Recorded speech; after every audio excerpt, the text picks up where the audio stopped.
the bowels of Netflix, where your fearless co-hosts Isaac and Larry force each other to watch the worst pieces of shit on Netflix. We will go over every bad edit, all the broken dialogue, all the wooden acting, and laugh along the way, because this is the bowels of Netflix!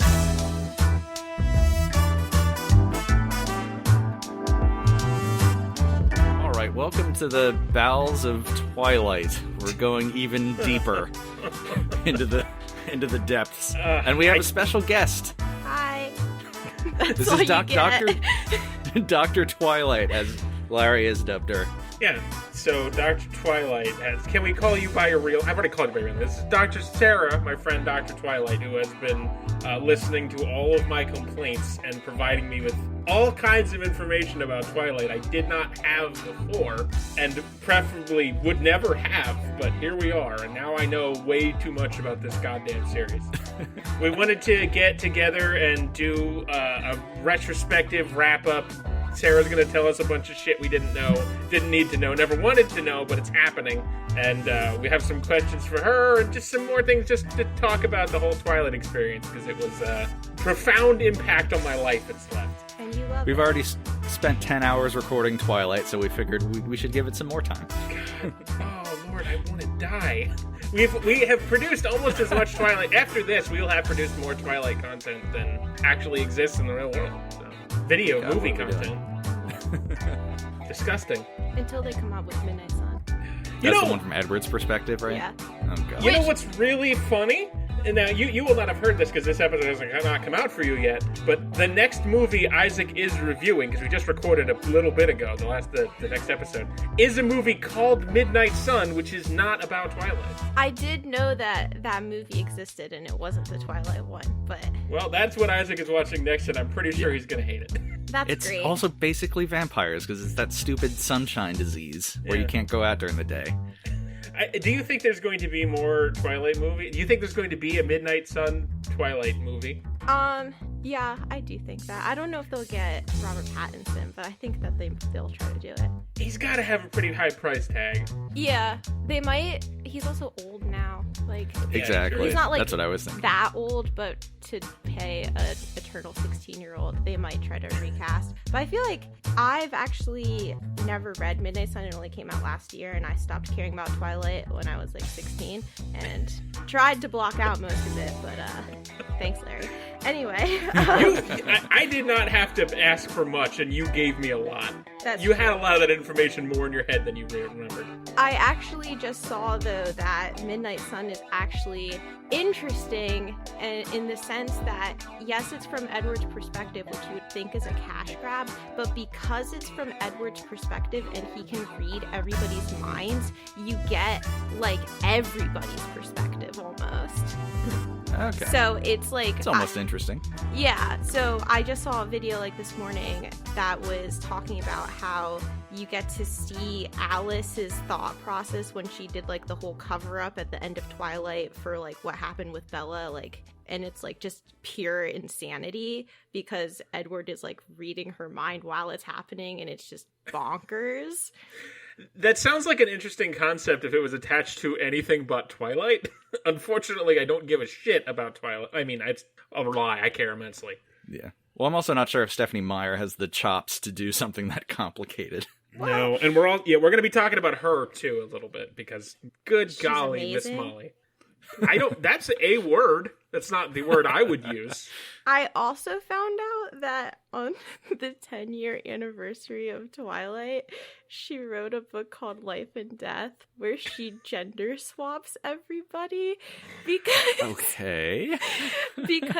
everybody was saying that Bella was a weak damsel in distress, and she was like, no, and to prove it, here's the story if everybody was the opposite gender. But she is a weak damsel in distress, and it's a serious problem that She's gets horribly. You said dealt with I'm later. misogynistic, but that's not true. So here's it if Bella was a boy. But that's also still problematic. Yeah. Solve The any relationship's still bad, no matter what the gender roles are. It's pretty funny, in my opinion. Oh my God.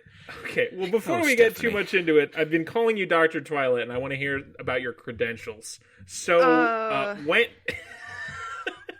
So when did you read these books? 8th and ninth grade, which was like 2008-ish, right when it was a big craze. I was 13, 14. I actually never owned any of the books. I borrowed them all from my friends. And I actually did not see any of the movies past Twilight until a couple years ago because it got too mainstream for me. And I am that cringy kind of teenager where when everybody was watching it, I had to stop liking it. So... I don't know how great my credentials are. I was obsessed with it, and there was at one point when I was 13 where my friend and I would count how many silver Volvos we would see drive by because that's what Edward drove. Oh my god! Oh, it was a Volvo. Okay, I remember saying I called it a Prius or something. I do remember you saying that, but no, it's a silver Volvo. Okay, interesting. So suffice it to say, you liked them when you were 13. Oh, 14. absolutely. Okay, and now, did you become disillusioned at any point while reading them, or was it later in life after you read all of them you were like, these kind of suck a dick? I feel like I liked the first one, so I read the second one and I was like, Jacob's annoying, I hate him. So I read the third one and I was like, oh my god, Jacob's still really annoying. And then I read the fourth one and I was like, okay, this is just a lot of sex. Okay, so you kind of you kind of realized as you went along that they were not. Because I definitely liked the first one the best. I think I read that one more than once, where the rest of them I was like, these are kind of weird and not and what I'm into. Yeah, and Isaac and I have not read any of the books. I think I read part of the first one. I don't know, my memory is kind of faulty. I remember at one point in high school, one of my best friends, Pat, was reading the first one because his girlfriend was into it, and I made fun of him endlessly.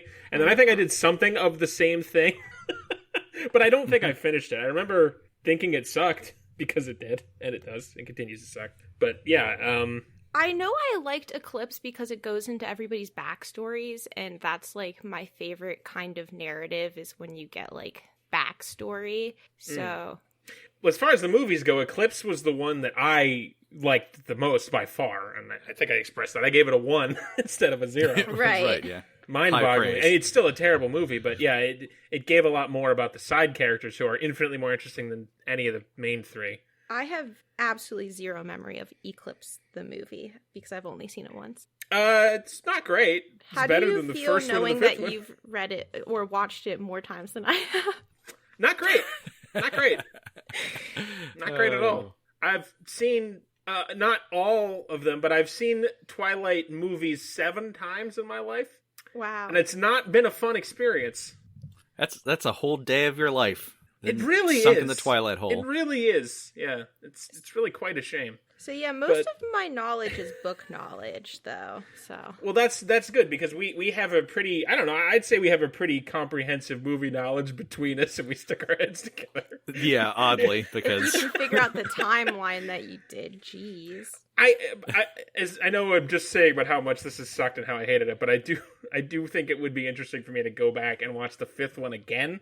Now, in order, Isaac, you fucking cuck. Thank you again for just ruining that. You That was my best watch idea all ever. of them in order. Absolutely. we have to have a Twilight party.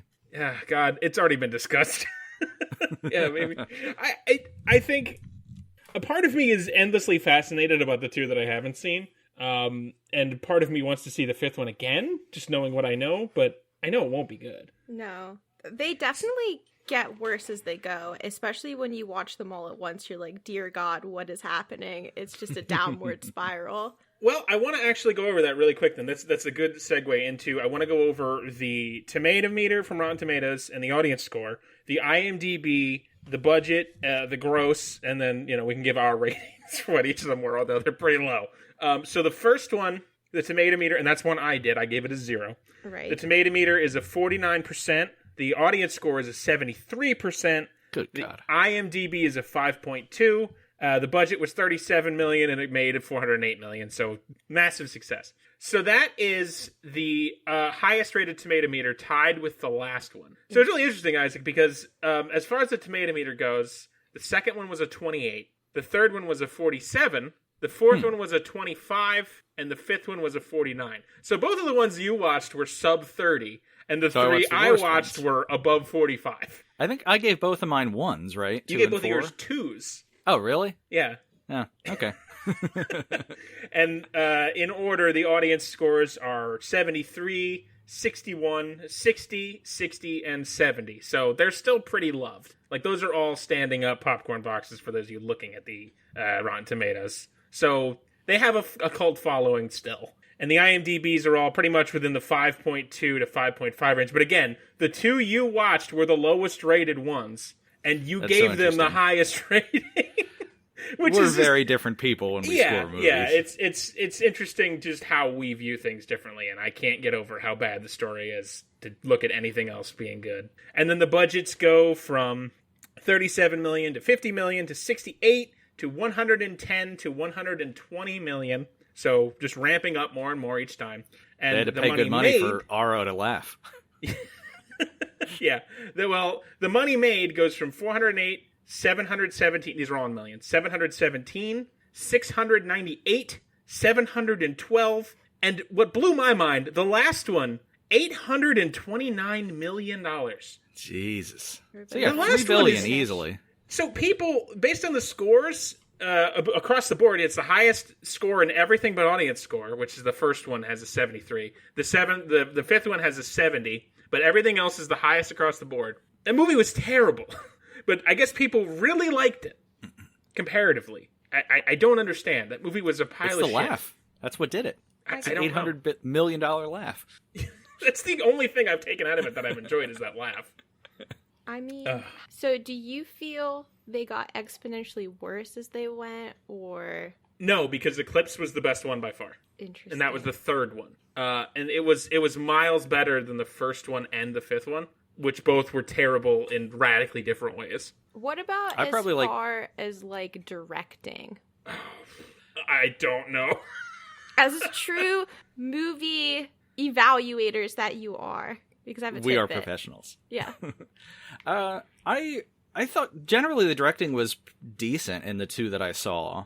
I guess I probably liked 4 better than 2, but 2 was probably better shot.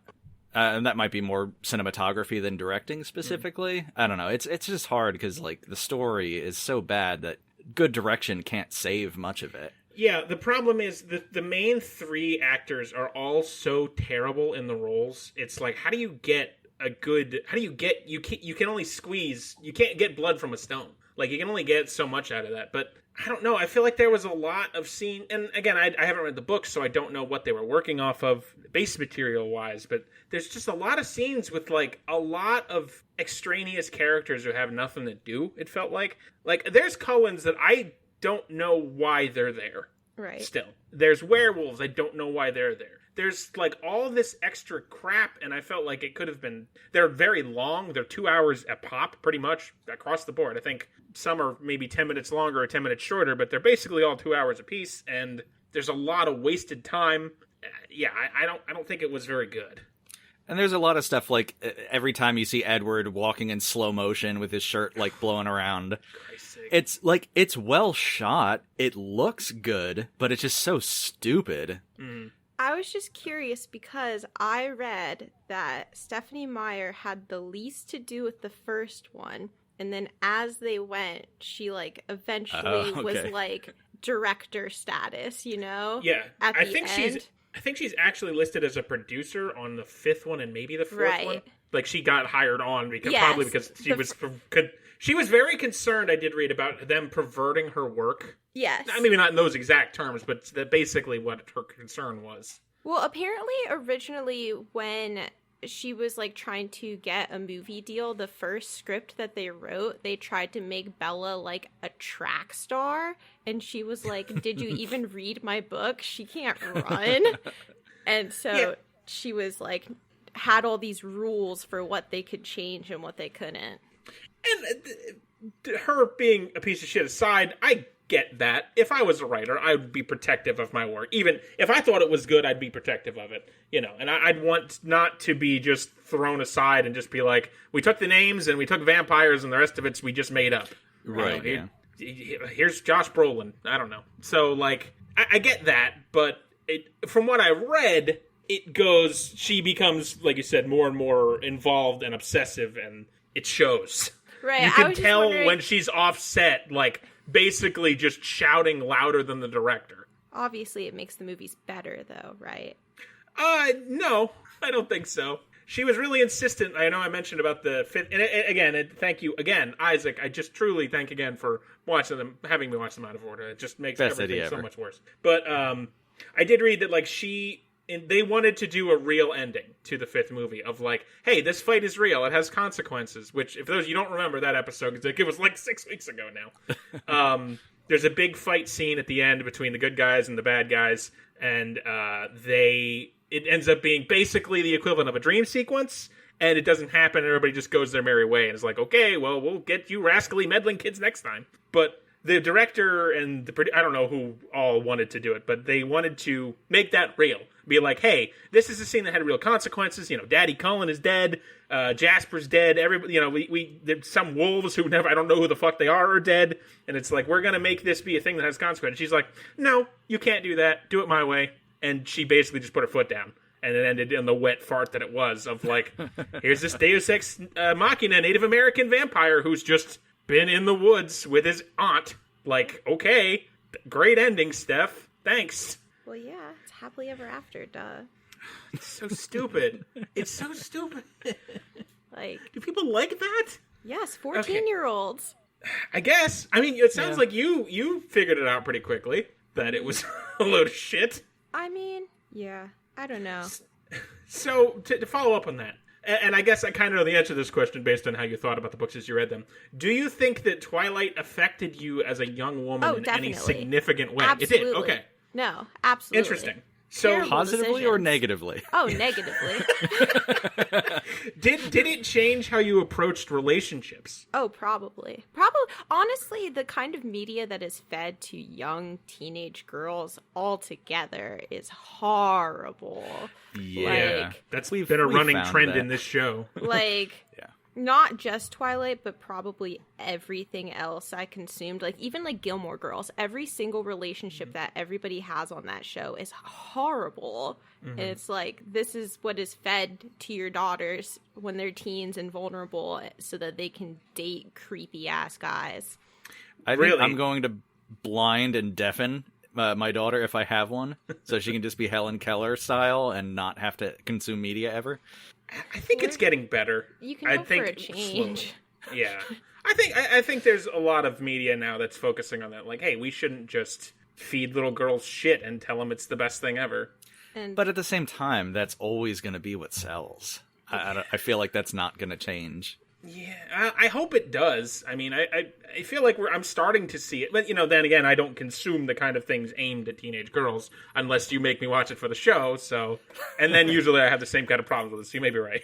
I don't know. I hope it changes. I'm just not optimistic about it. At least in large-scale, mass-produced stuff. Right. There's definitely been good stuff out there. Sure. I mean, So. they would have to stop the whole you're only worthwhile if you're in a relationship, which would involve writing stories about women that don't involve relationships, which would never work out because that's nobody still the wants to watch thing, yeah. Nobody wants to watch a movie with a girl if they're not in a relationship. And also the movies that they try to do are terrible.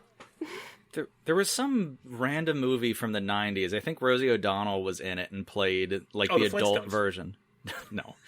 But it was a great story, I think, of 4 girls, 12-year-old girls who just got in all these crazy situations, and it wasn't romance-based. There might have been some middling romance. Traveling pants? No, it wasn't that. I forget what it was. But I've never seen it. I just know it exists. There's it was so a good many story. relationships in Sisterhood of the Traveling Pants. I only know that it exists, Sarah. Okay, don't leave me alone. I've never seen it, believe it or not. There's occasionally a good story that involves, women, especially young women, doing things that aren't relationship-based, but that's maybe 1% of the media. And I think we can all universally agree that Twilight is absolutely not. Oh, no, not at all. No. The entire everyone is defined by their relationships. Yes, Wait, especially Bella. when you were reading these, did it affect other people too? Like, was it a thing? Like, because I was in high school, and most of my peers were not really into that. People younger than me, I kind of knew were into it. Like, I don't think my sister read any of them, but was it like a huge deal in school? Like, did everybody you know had read it? Was that sort of thing, or was it still kind of underground? No, okay. Like, all of my friends had read it. That's how I borrowed it from my friends. And then I specifically remember, like, after I had stopped liking it, there was a group of girls in my grade who went to every midnight premiere of the movies, and they made those shirts that had, like, the puffy paint on it, and it was like they made one for each movie when they would go to the midnight premiere. Like, it was huge.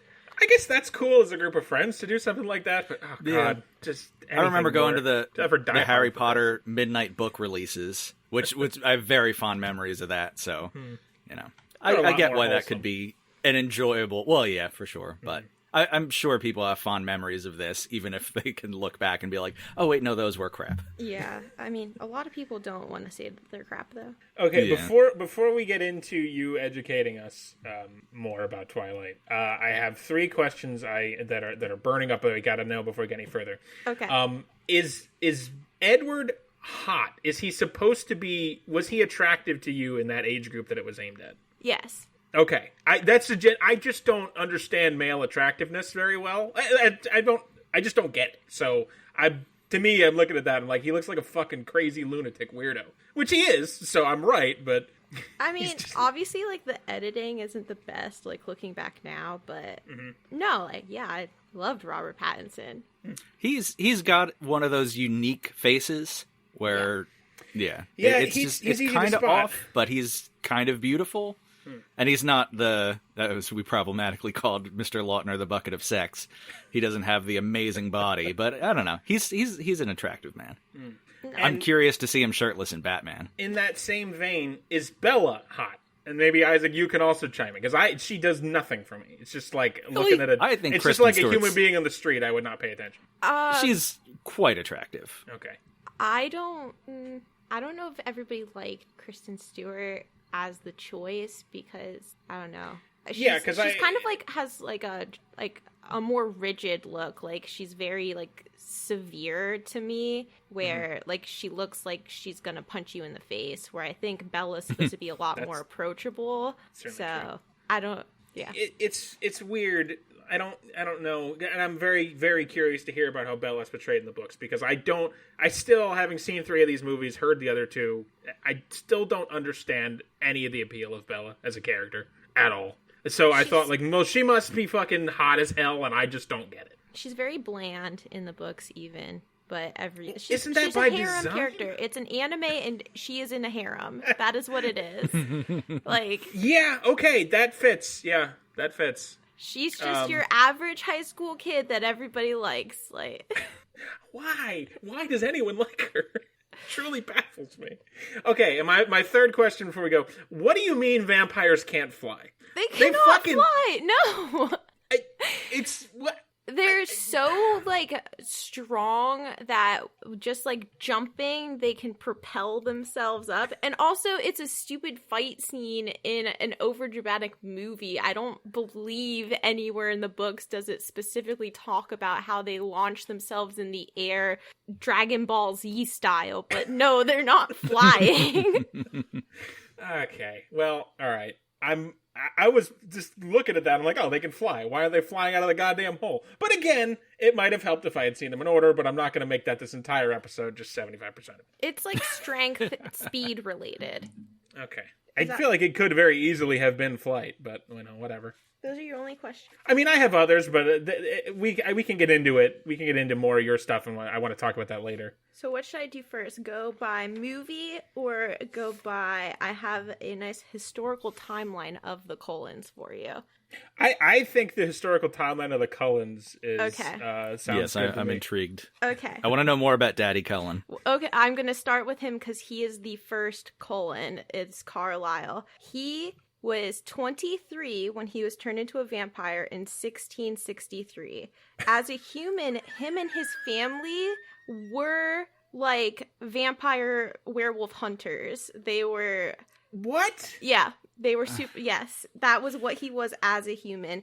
And during Never comes up in the movies. No, they don't get into like any of the backstory really in the movies. No, he just exists. We don't learn anything about him other than that he exists and he's a good dude, except when he's not. He's like 40 in the movies, which is a plot point. No, he's 23. Wait, I just caught that. What are you talking about? He's 23? Hold on. He's got a harem of vampire kids? Stupid. God. Ugh, okay. Fuck's sake.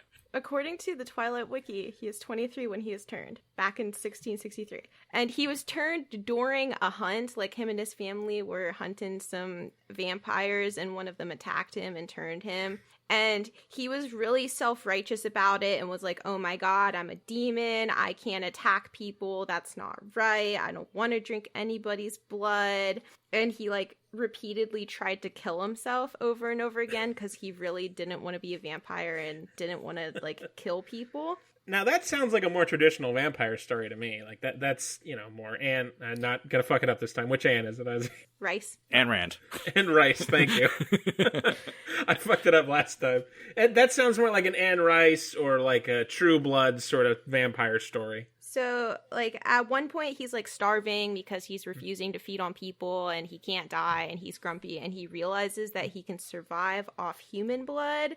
I mean, not off human, but of animal blood. And that's kind of their whole vegetarian origins.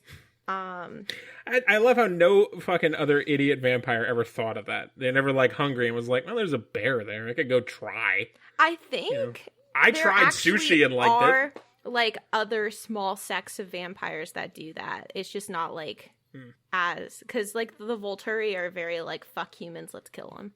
Great. Love the Volturi. Great villains. They're not really a villain. Like every time you call them like a villain, it's like I think like Voldemort. Like they're not like Voldemort. They're more like if we go Harry Potter, it's like the Ministry of Magic. Like yeah, they're annoying, but like they're not like the villain. If you watch the movies again, they are never portrayed in anything but a villainous light. Okay. I'm willing to... I get what you mean, and I get their position is they're basically the cops. They're the vampire cops. But Dakota Fanning and Otto and all the goons are so ridiculously campy. They wear fucking, cult robes. They wear capes. They're all... The old time, they look at the Cullens like, oh, we could just murder them all, and that would solve our problem. They never do it. But they fucking just muse about it constantly. One at the end of New Moon, there's a tourist group of humans being led into the dungeon, and then you hear them being brutally murdered and eaten as Bella and Edward are walking away. But they're not like a big bad. They're just like how vampires live when they give in and they're not vegetarian. Yeah, and like those vampires are evil villains. But they're not like villains because there's so many of them. Like, I don't know. Okay. But they are the big bad of the series, though, because they're the final thing to overcome. I get what you mean. They're not the big bad of planet Earth in Twilight, but to the Cullens, that's their last challenge to overcome, which they do in the lamest way ever. Yeah, which they don't even do. Right. Well, right, but it's not like supposed to be like a war where they're trying to like upturn them. Literally, it's just Bella wants to fuck Edward, and it's like, how can I get away with this? But they use the word war all the time. I know, they're stupid. Well, yeah, but it doesn't make they're right in this case. Anyway, continuing along with Carlisle, he actually lived with the Volturi for a little while, but was like horrified the movie does cover that. by like how they acted, and they all kind of like looked down on him and were like, why won't you just eat humans? They suck. Just do it. And he was like, no, I don't want to. I'm self-righteous. It's like a vegan at a barbecue. Yes.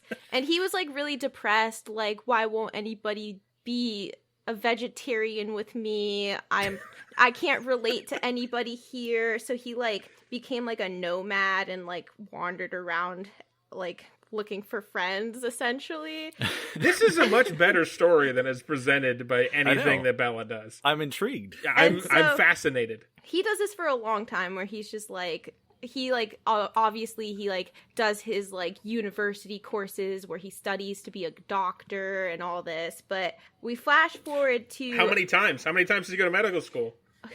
Well, if you think about it, Larry, with the progression of time, he would probably have to keep going because they're making new medical advances. Yes, he's still approach everything with like, all right, just slap some leeches on that bad boy, problem solved. I was going to ask when did he go to medical school, because I have a medical textbook from 1921, so literally 100 years ago, and it like has chapters of female hysteria, and it's like, oh, just masturbate them and give them cocaine. That would solve my hysteria. I don't know about everybody else, but I'd figure that out.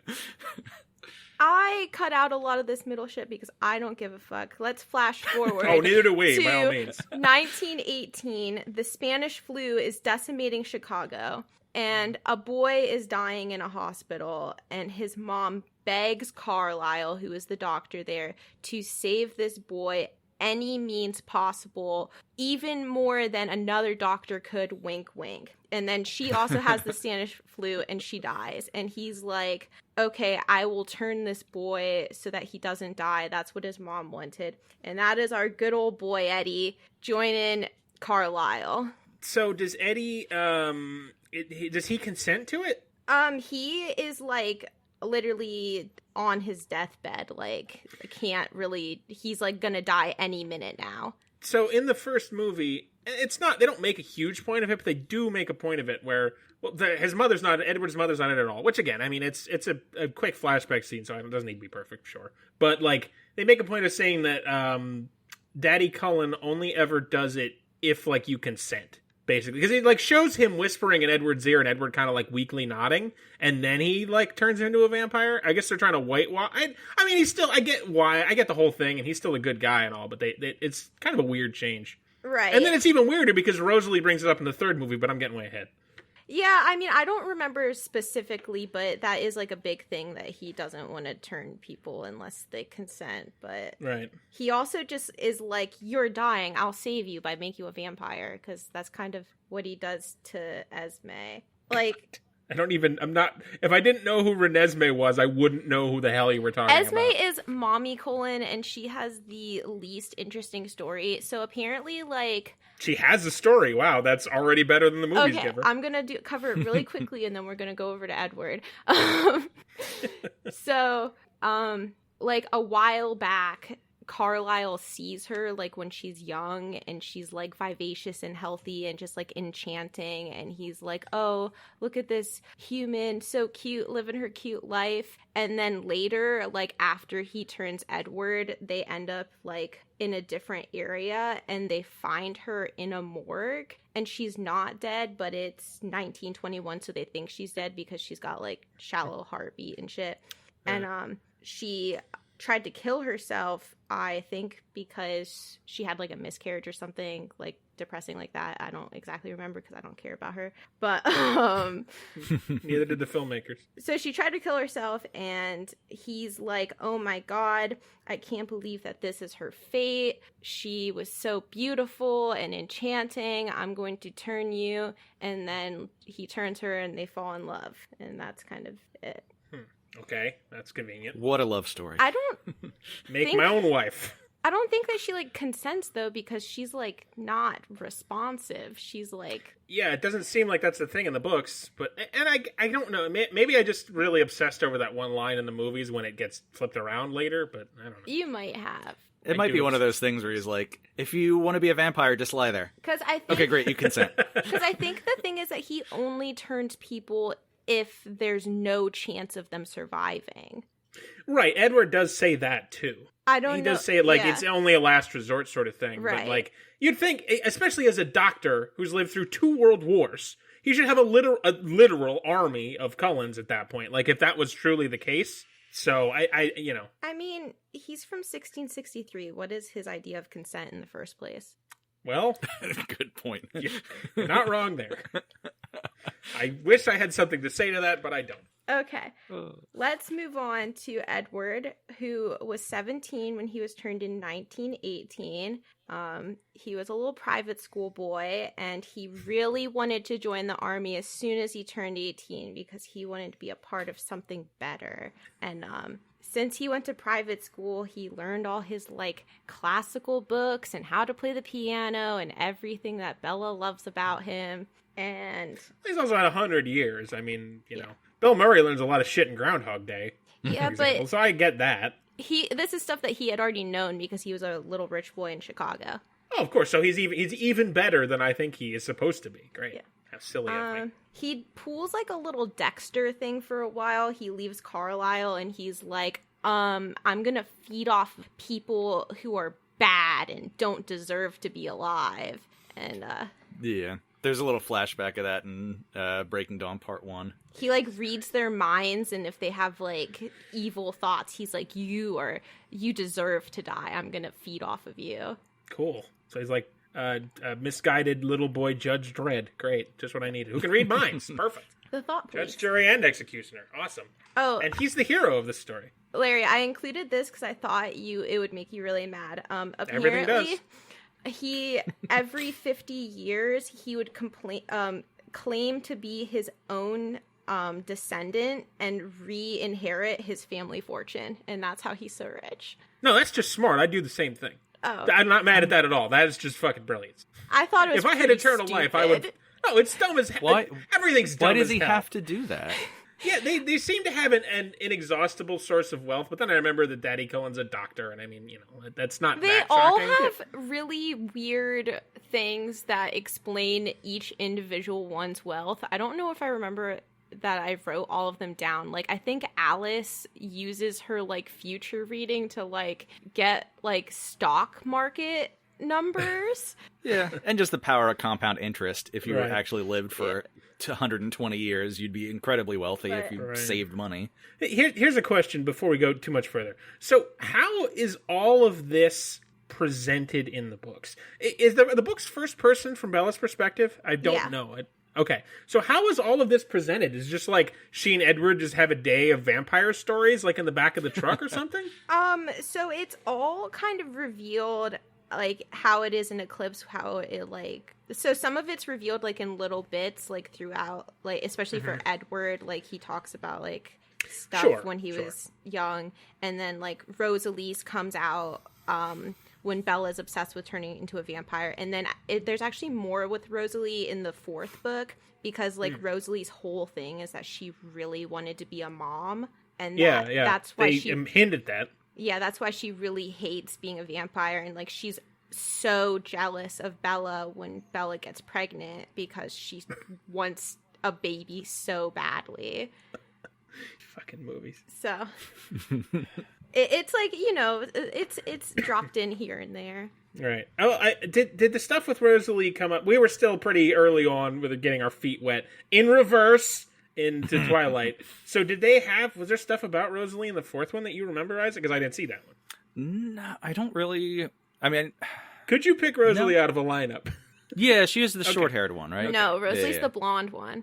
Oh, well, shit, never mind. Yeah. She's definitely cranky, and she's the one who's super pro-life. Yeah. And is like, don't call it a fetus. It's a beautiful baby. Yeah. And then she grabs the baby, like, as Bella's dying, and, like, goes off and holds it by the fire, and then Taylor Lautner comes over and is like, oh, I'm gonna fuck that baby. I saw something online that was like, after Rosalie realizes that humans can be impregnated by vampires, do you think that she just sacrifices a human and has, like, her boyfriend, like, fuck them so that she can have a baby? Like, that's I could see that. Because she's, like, so desperate. That was a conversation that I've seen people have online. Why hasn't she just adopted a baby? Who knows? Well, because they're vampires and the human baby's going to grow up and die, and that would be terribly tragic. I get that. Yeah. Or you could, when the baby turns 18, be like, oh, hey, I'm a vampire. I could turn you if you want, or you could die. Oh, wait, actually, that makes much better sense. That's Bella's whole thing. When we're done, I want to talk about... I got so many questions about Bella's vampirism thing, but anyway, continue. Okay, so here are some things about Edward that you have complained about that I'm going to touch on really quickly. Oh, good! Good. This is what I wanted, to be told that I'm the worst. As for the high school, like, going to high school over and over again, it turns out that they're not just going to high school over and over again, and some of those caps are college caps. So they Do that kind shit of in rotate. college? Okay. So Okay. they'll do like a couple years of high school, and then they'll graduate from high school, and then they'll go to college and graduate from college. So they all have like several like degrees. Okay, But great. why would you go back to high school over and over again?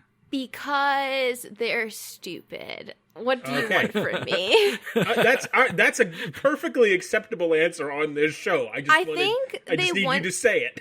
They want to all live together in like their little like coven is what they call it, which is stupid because covens are witches, not vampires. Witches, yeah. And Stupid. they want to all Nests live or together. And I guess it would be weird to have all these kids that are supposed to look 17 and they all go to college. Like, I don't know. There's like an obsession too that comes up a little bit. I think more in your movies actually, Isaac, but about like looking 17 and Bella looking 18. It's like I can't fucking. Maybe I'm gonna get to How can that. you tell the fucking difference? I'm gonna get to that. But Okay. yeah, and I feel like because they look 17, they're not doing all of high school over and over. And I was gonna cover it a little bit later, but they did have to move a lot because Emmett has like no self-control. And Okay, and he's the big buff idiot Cullen who I Yeah. don't think I mentioned once. he's the Okay. jock Cullen. He like Okay. a couple times. So Bella is Edward's singer is what they call it when like the blood is like so like alluring to the vamp that it takes like extreme extra self-control not to murder them. Oh my god! And that's so- a term. Yes. So Emmett has apparently come across two singers to him and just like fucking murdered them. Like Jesus. gave no fucks. Like one of them I think is like a woman hanging up like her laundry like in the yard, and he just like decimates her, like gives no fucks. Yeah, our hero, the heroes of this story, ladies and gentlemen, the Cullens. Emmett is special, okay? That's a word. To be fair, my singer is a good cheeseburger. I would not resist. I would just And- decimate a cheeseburger. Yeah. Another thing really quickly, Edward is obsessed with Bella in addition to her being his singer because he's an idiot and is No like shit. so he's like, oh my god, I don't know what she's thinking. I don't know how she'll respond to me. Like, I need to talk to her to know what she'll say because I can't just read her mind and find it out. That's lame teenagey shit. Yeah. I guess if you really could read minds, like really thinking about it, that would be kind of exciting Yeah, it to would not be know. Yeah. sure, but I think like you have, think, oh, reading minds would be great. It would be torturous. to have a sexual obsession that grows out of that is not exactly the same thing. Okay. Yeah, okay. Yeah. Moving on to Rosalie. Rosalie was 18 when she was turned in 1933. And so I don't know, the way that you described her story in the movie, I don't know if they like kind of dull it down because she's not just like beat up by her drunk fiance and his friends. They rape her like repeatedly. It's very much it doesn't surprise me. It's what happens is like the drunk guy is like trying to pull off her shirt and she's like saying no and trying to get away, and then like he yanks her closer, and then it cuts back to present day with her saying like they left me for dead in the street. So Okay. yeah, I mean that I didn't want to go into it too much because it's all awful. But It's yeah, horrifying, like for I'm sure no it is. reason. Right. And the movies are all PG-13, and Right. it was very important, so they obviously had to tone back some stuff. That doesn't shock me, and I didn't feel the need to make any guesses as to what happened. But yeah, I wasn't sure like if that they was just the implication. tamed it, but yeah. And so her whole thing is that she's really vain, and like even when her and her fiance were like having their like good times like before she was left for dead, he like really didn't care about her. They only liked each other for their looks, like just like insanely vapid. But she really just like wanted to have like a husband and like babies and like a family, so she was like, I'll just stick with it. And then Yeah, and she does imply that too. yeah.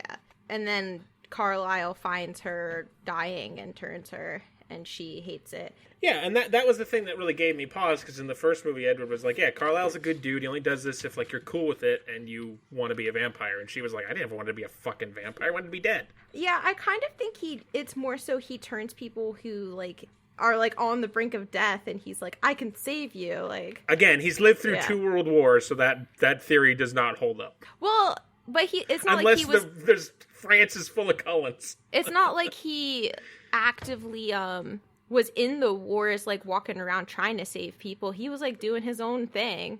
Sure, true. His rich people thing, just hanging out. All right, yeah, he's not going to hospices and being like saving everyone and like dying of cancer. Right. Because how often do you come across someone on death's door, Larry, that you're not actively murdering? Every time I go to the hospital. Like, I'm sure literally like, every time. He probably walked up to her and was like, I can save you, and she was like, okay, and then like didn't really fill in the rest of the details. Right, yeah, because if you're dying, you're like, please elaborate on idiots. what you mean. It doesn't help that every person in these book series are a complete and utter idiot. Those 3 are actually the only people that Carlisle turns. So Emmett is found in the woods, like mauled by a bear by Rosalie, and she really wants like a companion really badly that like she turns him. And also rips the bear to shreds in the process. Doesn't shock me. Because I mean, the first scene of this movie I saw, like within the first 5 minutes of this whole series I saw, was Bella tackling a mountain lion and eating it. So that just to me seems like, oh, okay, that's the thing they do. All right, but that's pretty much it for Emmett. Like, is that he they had to move around a lot because he kept killing people because he was not good at being a vegetarian. Really seems like a completely unnecessary character if you ask me. But hey, what do I know? Rosalie needed love, Larry. And okay. Edward never comes up in the movies. Edward was not interested in her, and she took great offense to that. Wow, these books are real bad. Moving on to Alice. She's like one of the only interesting characters overall throughout the entire series. When you started watching these movies, I told you Alice was the best character, and you ignored me. You did. Well, of course I did, because I was baffled at what I was looking at. As a 14-year-old she's also girl, the impetus for the worst part of the whole series, which is the cock tease end fight. I wanted to be Alice as a kid. I'm not shocked at this. Anyway, so Alice was alive in the like same time around Edward, like Edwardian 10s and 20s. She got turned in like 19 something, you know. But she actually is like Bella, where her vampire power showed when she was human. So she had like these visions as a human, and obviously everybody thought she was fucking insane because it's the early 1900s. And like they all said she was like a witch or like a changeling and stuff like that. And a big thing though, like as a human, her visions are like really weak, and they like came true a lot less frequently. So what happened was she had a vision that her dad and her stepmom were going to kill her because she thought that they had like conspired together to kill her mom, and like she was like figuring that out, and so she had a vision that they were going to kill her, and she just kept trying to do like everything she could to like avoid it. And they like got ahead of her, and instead of killing her, just put her in an insane asylum. So okay, I mean, that sounds about right for the 1900s, yeah. Right, so as a human, she's, like, in an asylum, and there's, like, somebody who works at the asylum that's, like, a vampire that really doesn't matter. Like, I don't even have his name. But he like, hangs out with her and, like, is her friend when she's alone in the asylum. And she has visions of a tracker vampire coming after her because, as it turns out, Alice is the singer for James. That's right, the villain in the first movie. Okay. So her whole... The Diddler. So, like, the Diddler. In the asylum, they do, like, electroshock therapy and stuff on her, so she has, like, horrible memory and from 1920s insane asylum practices, and just, like, Sure. really has no grasp on reality, but she knows that this vampire is, like, coming after her, and her friend vampire that works there is like, I believe you, I'll help you, whatever. And so when James shows up, he actually sacrifices himself to save Alice and, like, quick bites her so that she can turn before James can kill her. But and then she's got the newborn strength, right? well, he doesn't want to kill her, he just wants to drink her human blood. Oh, so she's You not know? pasty anymore. Exactly. So,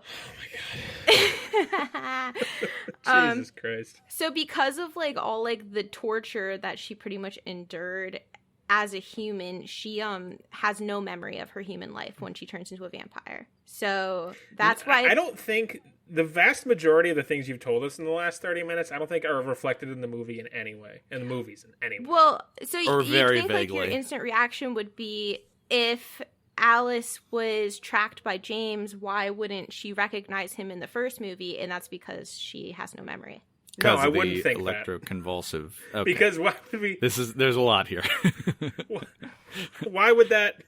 I see why they cut that out of the movie, because it's A, dumb, and B, why? No. That's not why they cut it out of the movie, Larry. Otherwise, they wouldn't have made the movie. It takes too much Come on, time, and Larry. I don't think Alice. I think Alice is just supposed to be like a. She's kind. I don't want to say. I don't know what the exact right term I'm looking for. Not like manic pixie dream girl, but sort of that kind of energy of like the kind of like friendly goth girl on the side. Quirky. But there's never any tragedy related to her in any way that I saw. She's Right. just like a vampire who could see the future. Well, she has So- no memory of anything that happened to her as a human, but I guess Stephanie Meyer really wanted like this backstory of her like with James. Okay, so once she turns into a vampire, her visions get like a lot stronger, and because you guys had a lot of questions about her visions and how they work, I have it broken down for you. Oh boy. It's Oh, thank God. so the reason they don't really like come true and like the why she can't just like see whatever she needs to see is she can like focus on something. So she could focus on Bella to like try to see Bella's future, but she can only see what's going to happen once like all the people who factor into it have like solidly made a decision. So if Bella was like, I don't know if I'm gonna go to college or not, like she wouldn't be able to see like Bella at college. Bella would never do that. But you know, that was just an example. Yeah, no, I know what you mean. But, But, like- they do kind of imply that is the big, like, I don't want to say twist, but that is Victoria's, slash Veronica, because I'm an idiot. Her big plan in the third movie is that she never, like, makes the call on the newborn army. She leaves that to her, Right, right. The lieutenant, who I forget what silly name I gave him. The snooper. She leaves that to the Yes. snooper so that Alice can't see her future because, like, she hasn't decided if she's going to attack the Cullens. Even though by making a decision to have a lieutenant make the decision is itself a decision, but that's chaos theory. I'm just going to leave it go. Anyway, But like, how far down the decision chain does that go? Like, if you're, on the way to go kill Bella and you stop at 7-Eleven, do you get a Pepsi or a Coke? And Alice in the movie seems to just get the visions, like, randomly. It's just like, oh, wait, having a vision. But it's always like, oh, Veronica did it wrong. Victoria hasn't made a decision yet, so that way Psychic Cullen can't read her mind. But it's like, well, does Alice just have to think about Victoria? And then it's like, wonder what Victoria's going to do today. Like, it's very unclear. I mean, it seems to be like she gets the visions in a way that's very plot specific. well, yeah, duh. You're right. I'm sorry. I'm the fool here. But I don't know. The way I read it was like she'll get them every now and then, but then she can also try to get them, you know? Okay. So they'll pop It's up. very poorly explained. They'll pop up and she'll have like a random vision and be like, oh shit, what's happening here? But then she'll also... She thinks about it really hard. Yeah. She might see the future. Exactly. Larry, it's like an erection. Sometimes it just happens spontaneously, and sometimes you like set out to get one. And apparently it is I hate how well explained- that works. It's explained more in Midnight Sun when, like, in the scene where I was talking about where he's, like, planning the cover-up for Bella's injuries. She, like, is, like, trying to figure out, like, the timing of it. So, like, apparently she's, like, at the hotel, and she's, like, I need a room on the first floor. And then she tries to see the future, sees that it doesn't end up what she needs, and she's like, actually, I need a room on the second floor. And it's, like, weird. So It seems needlessly complicated, too. Yes. Like, you could write yourself out of a bag better that way. Because Alice is usually the thing that... Her ability to see the future seems to be the thing that pushes a lot of the plot along. And so... You guys were also confused about the werewolves in her visions, and how that worked. It's not that she can't have visions where the werewolves are. It's like she has the vision and Jacob's there, but she just can't see Jacob. Okay, What? so they she just- just sees They just Bella jumping out of the water? No, exactly. That's what happens. So in New Moon, when she cliff jumps, she just sees Bella jump off a cliff. She doesn't see the part where Jacob pulls her out of the water because she can't see Jacob in her visions. That is But the you most still- contrived horseshit for one specific plot point I've ever heard. But she would still see Bella No, emerging from the water. It just like ends. So she can't see anything where the werewolves are then, right? No. Because, But as soon as Jacob's involved, the vision's over. but how do like, but it wouldn't make sense like that. I don't know how And to explain it. We're very dedicated to this making sense here. I kind of get what you're saying, but it's so ridiculously contrived to get Edward to be suicidal that fuck it. Right. I don't care anymore. I understand. We needed a way that. to make Edward suicidal. Got it. Right, and like, yeah, because I guess so. When she sees the vision, she sees Bella jump in, and it includes Victoria, right? Because Victoria is in the water with them.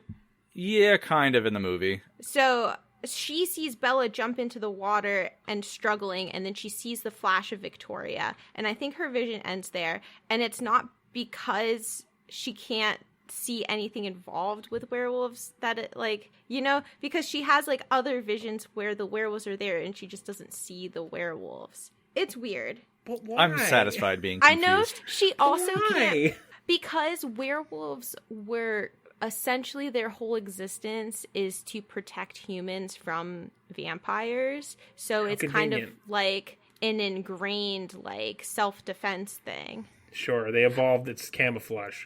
But there's also another theory that, because I think these are all like theories that like fans have come up with. Like it's Oh, never good. specific- because there's another theory that Alice can't see. She can see humans like okay, and she can see vampires really well because she was a human and she is a vampire, so she knows like how they work. But she can't see werewolves because she doesn't know how they work, and she also can't see like vampire human hybrids because she can't see Renesmee.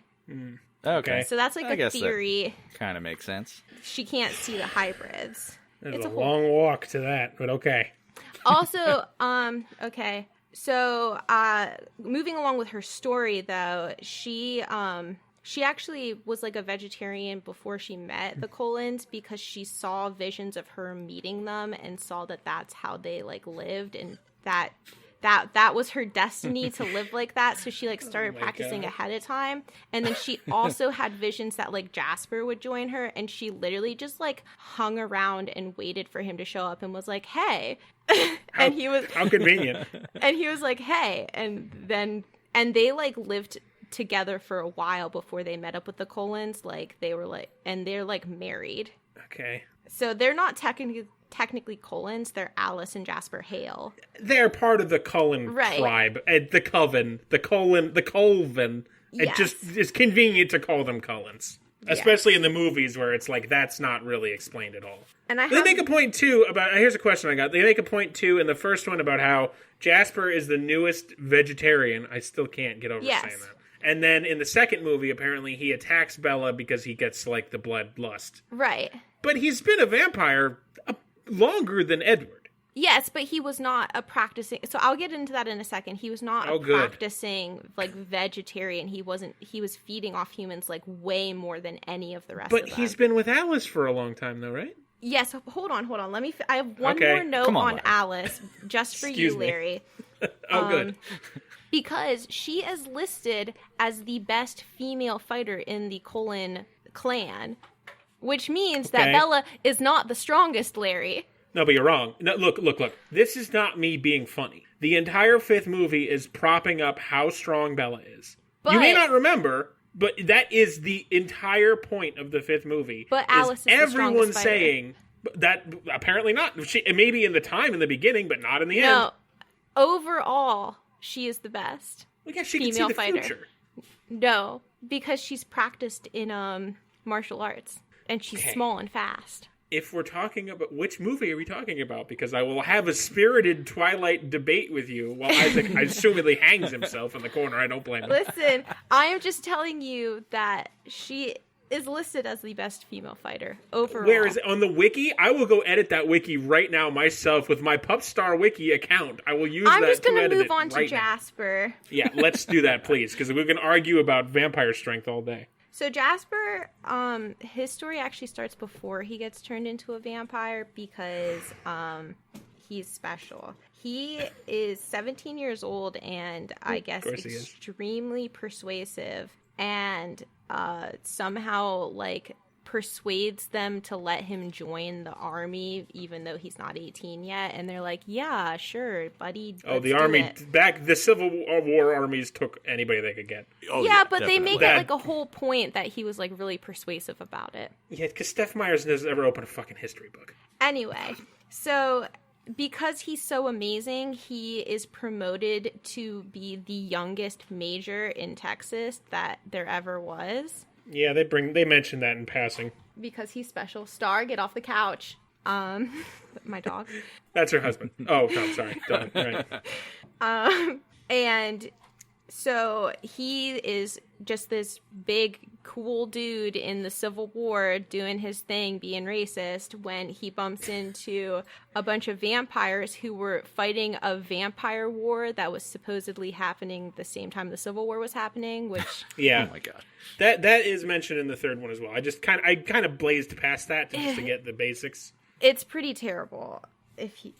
So, and they're like, oh my god, he is amazing in the human army. We're gonna change him into a vampire so that he can be our, like, tactics guy for the vampire army. Yeah, they compress all that down into 30 seconds in Eclipse. Yeah. So he literally rides up to I think her name is Maria, and two other women who are never explained and never seen again. And he's just like, can I help you, ladies? And she's like, well, you are a soldier, you'll do, and then bites him in the neck, and that's it. That's the only backstory. Yeah, that's pretty much it. So by the time he's turned, he's 19, and it's 1863, because I wrote down all those dates. And he has the power to feel other people's emotions and, like, manipulate them. So yeah. I'm going to get to that in a second. So when he was with this vampire army, what they did was they would make newborns, use them up in their army until their strength died down, and then Jasper's job was to murder all the newborns that they didn't need anymore. Yeah, and that is in the movies. I don't remember if I mentioned that exactly that way, but that is how it is expressed. That sounds familiar, yeah. And, like, so he just, like, his entire existence for his first, like, years as being a vampire is murdering vampires and murdering humans, like, yeah, extensively, more so than anybody else. And I think I gave credit in that review, too, that I thought that was the first time, because I don't remember if that happens before or after we learned about Rosalie, but that's, like, the first time in the movie a character was actually interesting. Because he's like, oh, he's got a backstory that's not just, I gotta have Bella, I gotta have her, I can't have anything else. It's like first time somebody has, like, a story that's like, oh, wow, I see this is a nuanced person, I want to say human, a nuanced person, like, who has depth. Right. And, he ends up leaving these vampires because there's two newborns that he lets free, and Maria gets, like, really pissed off and was like, why would you do that? And you've gone soft and all this shit. My dog. Does he kill Maria, or does he just, like, leave? Because he just kind of never, his story trails off and never really says what happens. It just kind of never talks about it again. I don't think he kills her. I think, like, I didn't write it down because, once again, I didn't care that much. Oh, neither do I. If you don't know, then fuck it. Then skip it. It doesn't matter. I vaguely remember, like, he bumps into her later, and she's, like, really bitchy, and, yeah. Yeah, it seems to be every vampire's default into state. A fight or something. Yeah. Right. But, so, he, like, because he lived so unrestrained for so long, that's why he has the hardest time transitioning to not eating people. Sure. Yeah, and that kind of comes across. And so one thing that I recently learned is, like, the way his, like, power works is, like, seen the most when he's around Bella, because and, like, during the war, because the way he, like, can manipulate people's emotions is like, so when like Laurent and Victoria show up to the baseball game, he like manipulates it so that they see Emmett as the biggest threat because he's like this big buff guy, which kind of distracts them from Bella. And then he does the same thing in like the war in Eclipse, because he's like, I'm just gonna change these emotions so that you don't even see me as a threat at all. And then when it comes time to fight, I'm gonna decimate all of you bitches because I know how to murder vampires more than anybody else. Yeah, and they spend a lot of time emphasizing that Jasper is like the guy for this job. He is the man to show them what to do here. And I think they did a good job of that. They did a good job of establishing him as a character, and then, you know, he's basically has no speaking lines in the 4th and 5th movie. It's pretty cool. I don't know why he had to be racist. Like, they could have done anything. Yeah, why couldn't he? Like, he didn't have to be a Confederate, but at why least couldn't he it's just be a like Union? Right. I mean, at least they don't do anything with that. It's just he just is that. So okay, I'll live with it, I guess. you haven't brought it up on the podcast, but I did message you that little racist tidbit. Do you remember about Yeah, I do. I do want to talk about that after we get through the history. Right. I do want. I have a couple of like overarching concepts I want to talk about, and that's one of them. I was saving that for this because Okay. that is a big one to me. So yeah, so that's pretty much it for the Cullens, like themselves, and then I have a little bit about Jacob and the werewolves and the Sure. Volturi. Jacob has two sisters and his dad. His mom died in a car accident, and his dad is like all he has left because his sisters like move away. Like one moves to Hawaii and one goes off to college. So pretty much his whole life is his dad and like two friends. So he's got kind of like a sad little existence there. He knew Bella when they were kids and always had like a crush on her. And like Oh, God.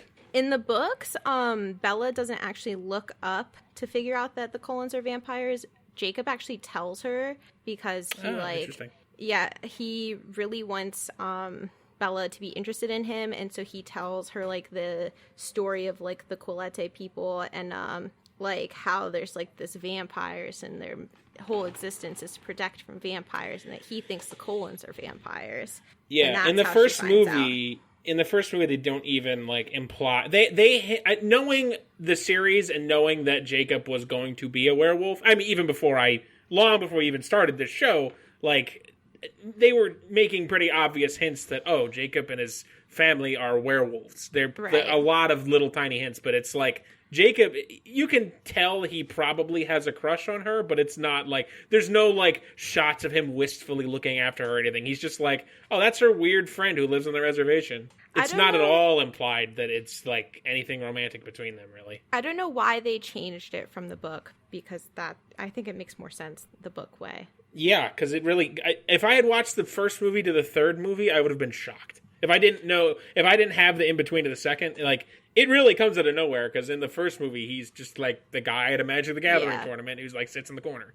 And so, a fun tidbit about Jacob: Stephanie says that she really only made him as a plot point, because she wanted there to be something that existed for Bella to find out that the Cullens were vampires. And that's Jacob's whole existence. And the whole reason that she essentially trashed this real life native tribe and ruined their lives, because they have to like release statements like saying that they are not pedophiles and stuff because of it. It's horrible. Wow. We didn't even get into that part of it, but yeah, geez. Yeah, because of all the things that she is representing this real life tribe as, like, yeah, they seem pretty unhappy about it. Obviously, there's like idiots out there that are going to be like, ew, we need to protest this tribe who does this. Like, yeah.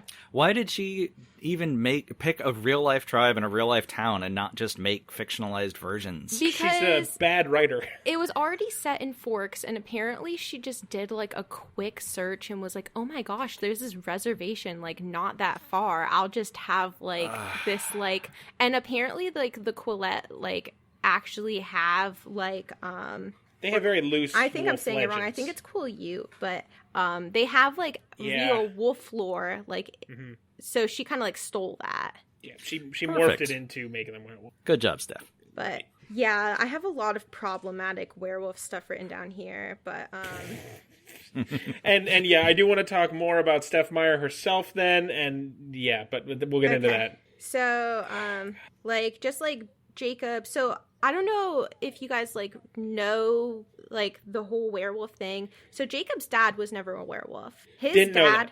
that. Okay. I think I questioned about it. I don't think it ever comes up. So his dad, the whole reason he's in a wheelchair, because I know you guys asked that, is because he has diabetes, just so you know. Okay.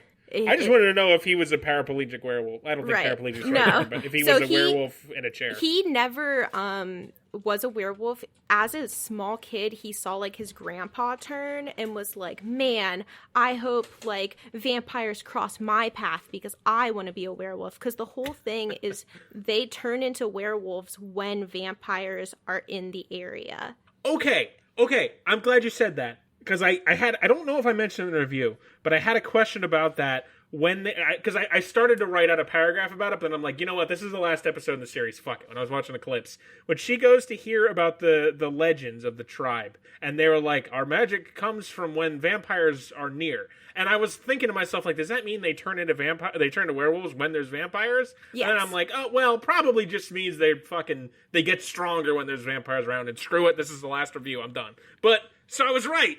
Oh God, my headcanon was right.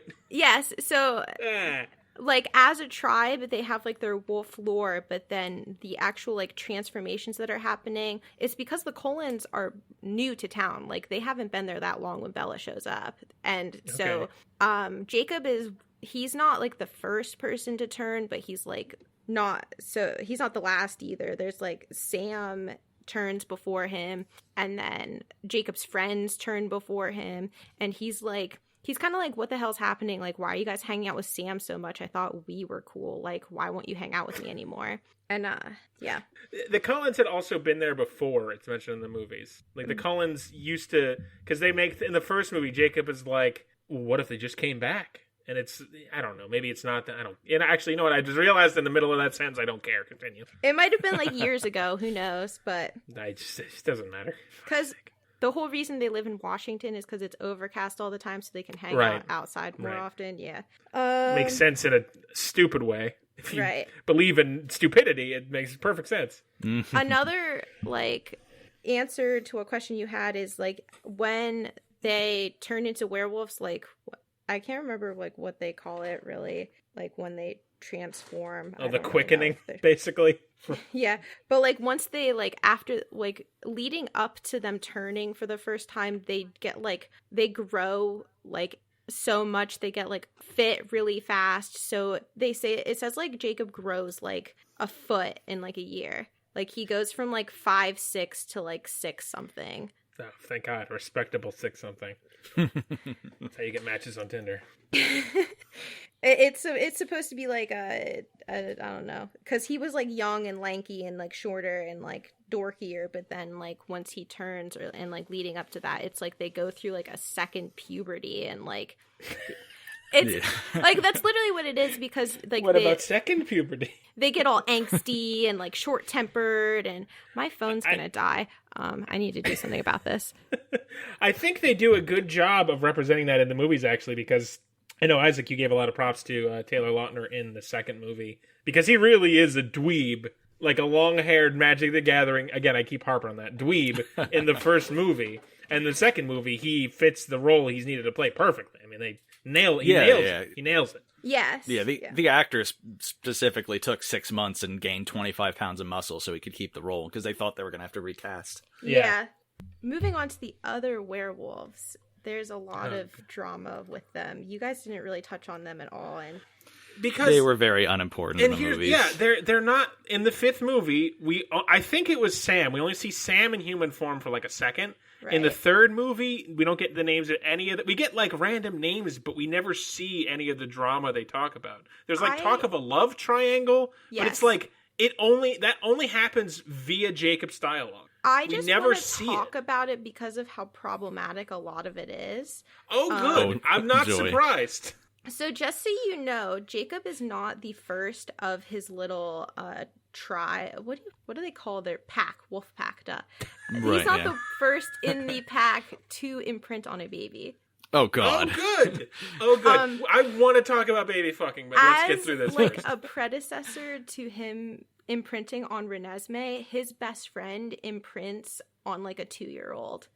What the fuck, man? Awesome. Get him young. Yeah, so it's he's not the first one. They had to like throw it in there that it was a possible thing that could happen before they... But at least with Renesmee, she grows so quickly Yeah. that kind of helps make it less weird. And But apparently he like tells Bella about it, and she's like, ugh. And he's like, no, like, listen, she's gonna like have like the best friend ever, like growing up, and then like it's weird. I don't No. like It's okay. Really. It's all right. Don't worry about it. It's fine. It's great. But- Isaac, I'm going to get you a bumper sticker for Christmas that says werewolves like 'em young.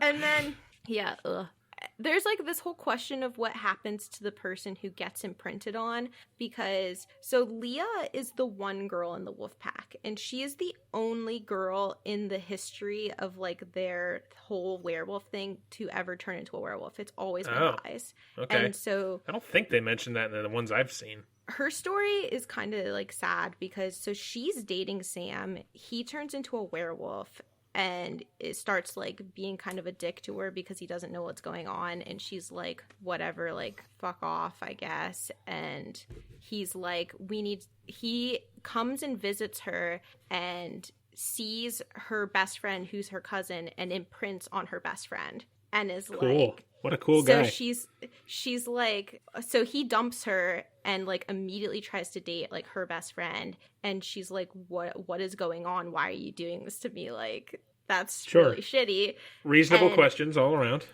at first her best friend is like, no, I can't do this to Leah, that's not right, like she's my best friend. But then like eventually she like gives in and like is like, no, we are meant to be together. So that's where the question of like what happens on the imprintee end, because like there's got to be like some kind of switch that happens where they're like, okay, I'll be with you. Yeah, they don't get much of a choice if they just keep denying it. Which Right. never really, yeah, that's a good point. You know what? We never really talked about that. It never really comes up because Jacob has not imprinted on, God, I hate saying these words, imprinted on Bella. So it's Right. never like a, what if your imprintee is just like, get the fuck away from me? Right. And like, so they always imply that it's like, oh, even if it's not romantic, they'll be like in each other's lives and like best friends. But it's like, what? But why? If it's something you don't even, why?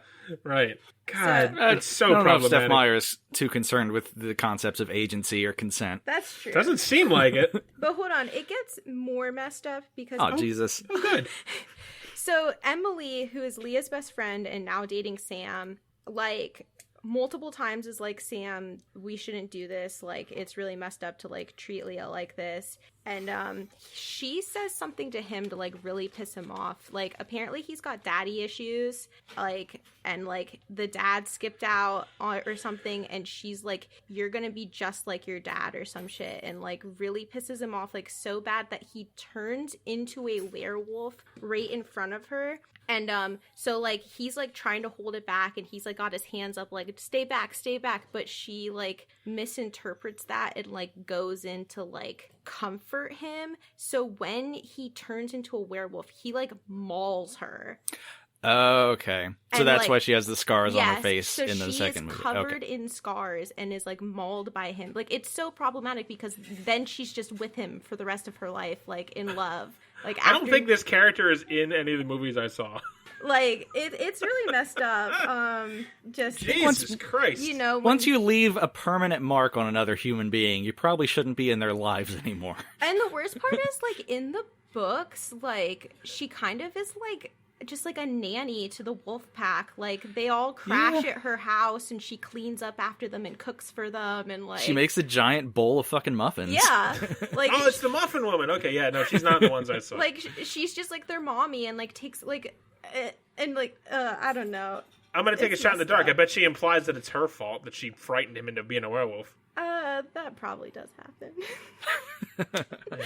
Cool. Yeah, it's not good, and like it's just more, you know, fuel to the how bad of a portrayal it is on this real life Native American tribe. Yeah, seriously. Because it's like not only do they want to fuck babies, but they also have domestic violence and dads that skip out on their kids and all this other stuff.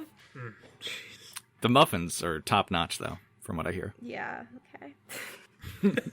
There's good and bad. Also, with Leah, like, apparently, when she turns, it's, like, in front of her dad, and her dad is so shocked seeing her turn that he has a heart attack and dies. Oh, Jesus Christ. Like, Fuck. so not only, and then, so...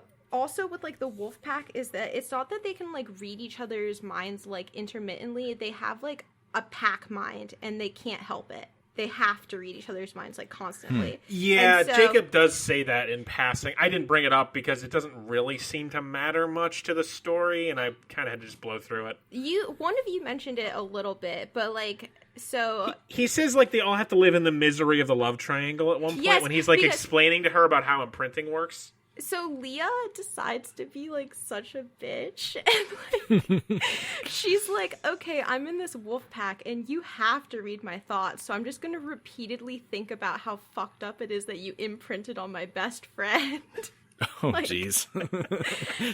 And, like, you know, forces all of these teenage boys to listen to her teenage girl angsty misery. Oh, God. Yeah. Oh, it's called phasing when they turn into a wolf. I did write it down. Oh, good. Glad they made Yeah. it. Glad she... God, you're so much. And also, when they are in, like, their period of time of phasing, when the vampires are around, they do not age until there has been a significant period of time since they have last phased. So, like, if the colons left for, like, a year and they didn't phase during that year, they would resume aging. But because the colons are around, they will very conveniently not age so that when Renesmee is fully grown, her and Jacob can be eternally 18 together forever. I hate that so much. I want to punch the screen. It's nice man. and convenient, isn't it? Oh, my God. Perfect. You know, Stephanie Meyer, titan of literature. Yeah. Jesus Christ. Aren't you so glad you're learning so much? No, I'm mad. And while we're talking about the Colette, again, I'm sure we're pronouncing it wrong. I apologize. We're talking about the Colette tribe. I just want to throw it out again there. mthg.org if you want to throw money at them for the definitely what they've throw been money at them. what they've had to endure from Steph Meyer and the United States government. I'm not sure which is worse. Honestly, they're both pretty terrible. Yeah. Just getting all these horrible stereotypes thrown at them. God's sake. What else do I have? Covered a lot. Do you have any questions so far? About what we specifically... I've just been kind of bringing it up as we've gone along Right. about what we specifically talked about. Oh, I haven't gotten to the Volturi. Where's my page on that? Oh, good. Okay, so the Volturi are more like royalty than like the government. Like, they're really like, they're just like the biggest clan of vampires. Like, they really just, I don't know, they're stupid, but You don't they say. really don't. That's There's accurate. like a ton of them. They have like the most people, and they really don't want vampires to be exposed to humans because they like their like lavish life that they've made.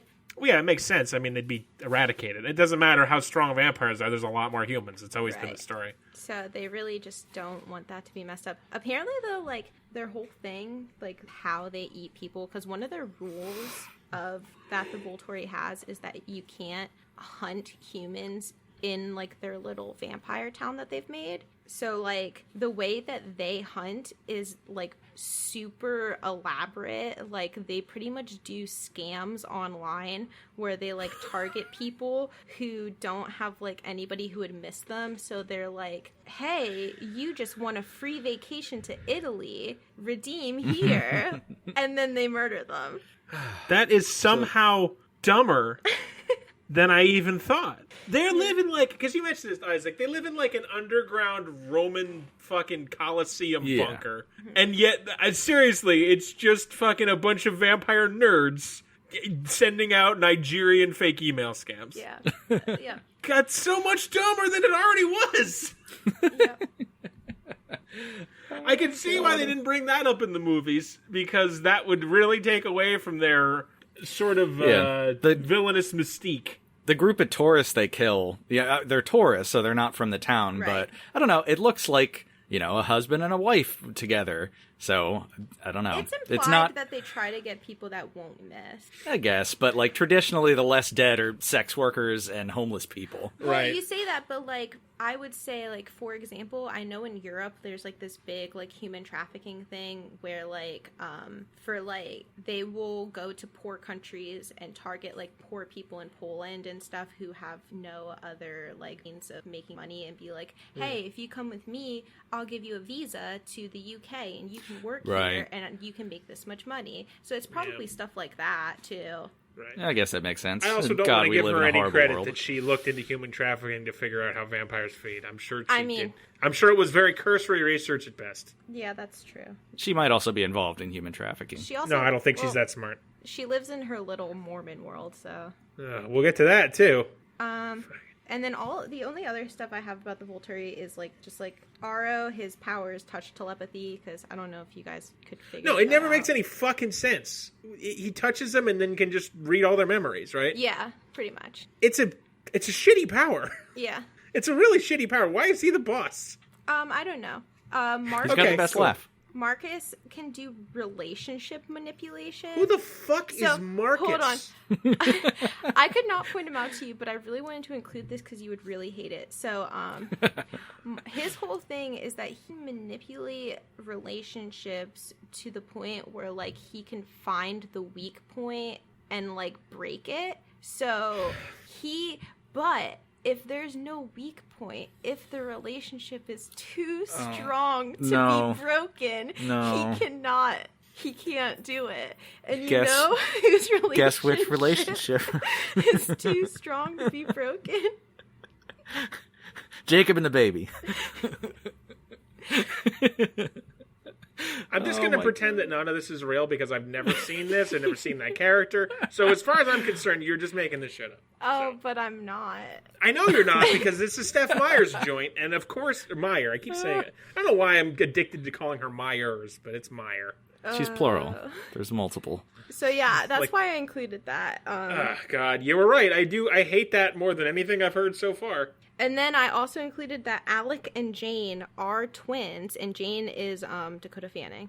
Okay, so yeah. Okay, so they're not Alec fucking. is not in the third movie, and it didn't sound like he was in the second movie. I think he is in very the third briefly. book. His power is that he can cut off everybody's senses into, like, a sense deprivation.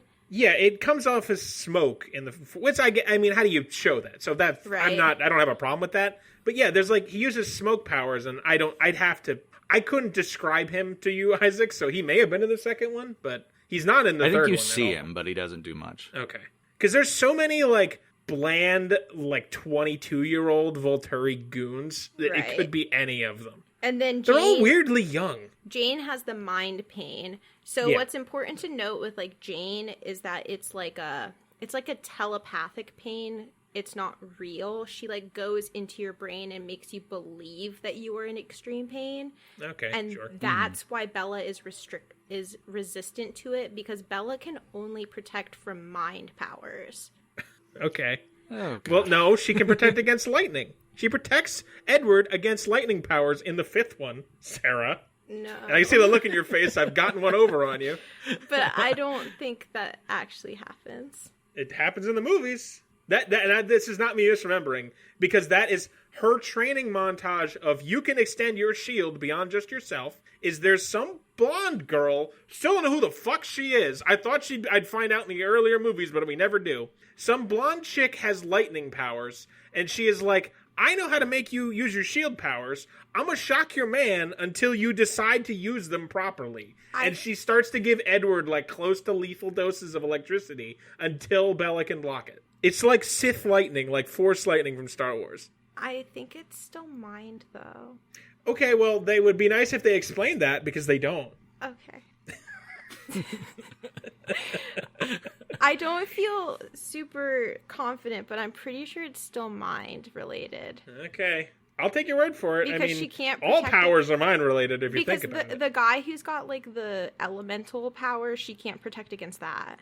Well, yeah, you can't protect against an earthquake, or, I don't know if you can protect against a fireball. I don't know. I don't. But she can't even protect against, like, rain, Like, it would Yeah. still go through, like, her shield. Right. I guess it's the like a electricity is technically a mind power. Yeah. God, that's stupid. Why even bother? Why even bother? Okay. God's sake.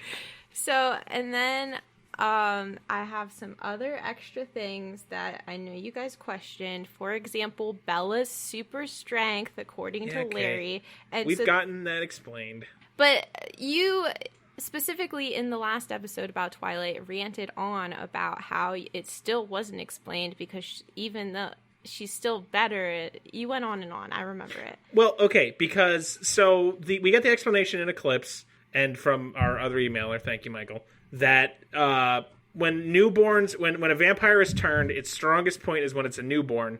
But the problem, and it's like its strength kind of evens out over time. Right. But the problem is, it is an uncontrollable beast. Right. Bella okay. is an uncontrollable beast for literally 25 seconds, and then she never even like comes close again.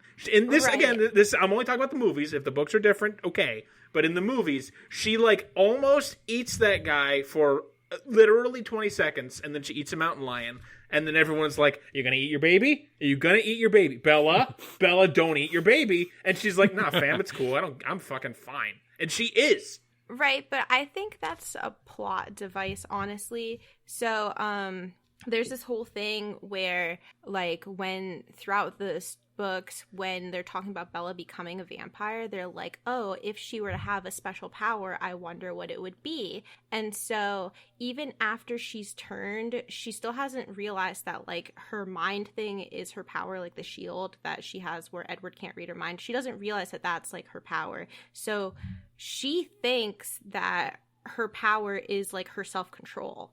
Okay, I want to throw it out there now. In the movies, that and unless that comes up a lot in the fourth one, that whole line of thought never comes up once, not one Right. time. I mean, It's literally in the fifth movie. She's like, "Wait a minute, I have fucking shield powers." And Edward's like, "Yeah, why do you think I can't read your mind, idiot?" And Right. then it's just like, oh, "Cool, I got shield powers. Shock this man." Yes. So, but yeah, so it's supposed to be like a little twist, I guess, which is, it's like the stupidest twist ever because she had it when she was human. But it's like, what's her power gonna be? Oh, is her power that she is like amazing self-control and isn't crazy like other newborns? Never comes up once. So but then I her self-control that still isn't explained. No, and I contend that my evaluation is still correct in that case. So Steph's explanation for her self-control is so cringy. It's literally that Bella was born to be a vampire. Like, oh my god, she No. says that, and that's one of the lines I hate the most. I about know. the What does that series. mean? Because it just validates all the bad shit. yeah, it's like it's stupid because nobody wants to be a vampire, but Bella does. And then when she is a vampire, it's like she was born to be a vampire. It's not like Charlie and the Florida Mom or anything special. They're just Like- fucking regular people. Everybody's like, oh my gosh, you've never been like as graceful as whatever as you are when you're a vampire. You just seem like your best self when you're a And vampire. this is what makes me really mad about the whole series. Just everything about that is just so lame and cringy and stupid. Yeah. I can deal with the bad backstory and the lame vampire rules and the villain laugh and all that shit, but it's like everything about Bella is, oh god, it's so bad. I mean, obviously, she's dumb enough that she didn't realize that her power was that, like, nobody could read her mind, so. Also, does it have it in the last movie, like, it ends with her lifting the shield? No, what are you talking about? Oh. It's, like, the whole thing, like, because it's a love story, like, Edward and Bella, like, can never, like, they can't be as close as they would want, but then Bella figures out how to remove her shield and lets Edward read her mind, and then they're closer than they could ever be. First of all, that is insanely problematic. Second of all, no, not even comes up remotely. That's like how it ends. No, this one just ends with all the four of them walking off on a beach, and that's it. And then it cuts to the page of the last book, and it underlines like forever or circles forever or something because they're in love forever and everything's perfect. Well, yeah, it's the greatest love story of all time. I want to vomit and stab something. And if you're in love, you're not entitled to any privacy, not even your thoughts. Oh, no, absolutely not. And the ultimate If you giving don't up of share yourself is everything, including every little thing you think. How can you ever truly be in love? Exactly, yeah, no. Right. And if because Edward spends so much time obsessing over her. Okay, oh god, because I want to get into the more looser stuff in the whole thing now. Do you have any more history to give us? No, I don't think so. Okay, so before we get too much further, for all three of us, what are your favorite and least favorite parts of this whole franchise? God. So I think my favorite is probably the whole story with Rosalie and everything that happens in Eclipse with her, because it's like the only time of where it seems like it's got that scene and everything about that part of the story is exactly right, except for Bella. But Bella's terrible throughout, and that never changes. So the whole thing with Rosalie of just like, hey, look, my life was great. I got turned to a vampire, and it sucks. It sucks so hard. And like, we make a point of not telling you how much it sucks, but it really sucks. And I'm begging you as a fellow living, air quotes, being, don't do this. It is not what you think. And then that's, to me, too, it's such a slap in the face because turns out to be totally wrong because Bella was born to be a vampire. Oh, yeah. Fuck yourself, Steph. That's my favorite part. I think my least favorite part is the rest of it. My favorite part was, I already said, like, everybody's backstories. Like, yeah. That's definitely the most well done. And Alice was my favorite, so anything about her I liked, but... Isaac? Is everybody's least favorite the baby fucking? Because it should be. Yeah, obviously. Yeah. Okay. For me. Well, if to pick something besides the baby fucking, the fucking Edward ghost that shows up in New Moon, like whenever Bella does something dangerous, I hated that so much. But that's like a big twist because you're supposed to think that Edward is like somehow secretly sending her these signals, but then it turns out he's not. It was just her being insane. Yeah, I hated it. Okay.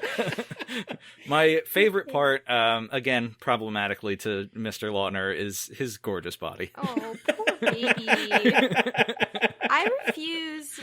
That poor boy was like... That made me feel bad after that. Severely harassed by like so many 50-year-old women when he was only 16. Because he's only 16 in the first, which means he's only 17 in the second. Mm-hmm. Like, that's a full-grown woman harassing a literal child. Just...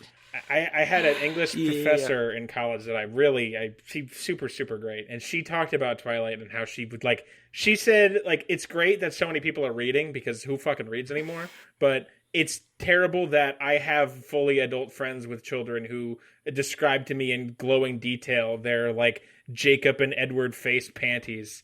And I was like, oh boy, that is awful. That is terrible. Because I didn't know if Robert Pattinson was a kid or not. But I was like, yeah, if the actors aren't children, they're portraying children, and that's a problem. Yeah. It got very big with middle-aged women, also in addition to teenage girls, which was weird. Mm-hmm. And they just really went after poor little Taylor Lautner. Mm. Yeah, and if you flip the gender roles in that, it's very clear how creepy it is. Oh, yeah. I'm a big proponent for if you're an old man creeping after a teenage girl, it's just as bad if you're an old woman creeping after a teenage boy. Oh, 100%. That's 100%. not cool. That's disgusting. Yeah, right. Yeah, and it's one thing to, he looks great shirtless, and I'm kind of joking, but yeah, he has an amazing body, but yeah, I'll just look at it and admire it and not, send him tweets about how I want to sit on his face or whatever. Yeah. Right. Right. He's a human being, for God's sake. A child. A poor little boy who had been acting since he was 8. So he grew up in that horrible, horrible environment, and who knows? Right. Yeah. Has he had much of a career since this? I think he's kind of taken his money and run. He doesn't have a whole lot of I don't blame credits. him. I don't blame him at all. I don't think he's really done anything. And I don't think he was a great actor. No. I think of the three of them, he was the best actor, and that is really not saying much. I disagree on that. He definitely has what I would describe as Disney Channel acting skills. He could be in Disney Channel original movies. a Yeah, good way to put it. That sounds perfect, actually. Not good, but passable. Right. The other two just overacted so hard. They chewed every bit of scenery they were in to the point where it's just I couldn't look at them straight on without feeling embarrassed for both of them. Yeah, and Steph Meyer loved their performance, so just think about that. Anyway. Yeah, I was going to say, I don't know if I blame them as much as, Meyer and the director. They got what they wanted. I distracted Larry. You were going to say your favorite and least favorite. My favorite was the stuff with Rosalie. I think my least favorite was the baby fucking thing was pretty bad. Yeah. The fact that and I want to go into that here in a second, just, oh my God, how do you make that choice and then stand by it, and then a whole legion of fans have to fucking rationalize that as being cool when it's totally not. But I think as far as the film's parts go, you better hang on tight, Spider Monkey. I will be lowered into my casket thinking about how awful that was. That's a really popular line. Like, a lot of people make merch with it on there. I've been sent several T-shirts with that line. Yeah, it's pretty great. Isaac did not bring up the "Where the hell you been, Loca" in the second one, which is also a fan favorite line. I don't even remember that. Apparently, I looked it up because she mentioned it to me before the review, and then I'd forgotten about it. Then I saw it on Discord, and I'm like, oh yeah. And I looked up the scene. It's when Jacob is like running over to her the first time in the second movie. It's real bad. He runs up. He's like, "Bella, where the hell you been, Loca?" Jeez. It's real bad.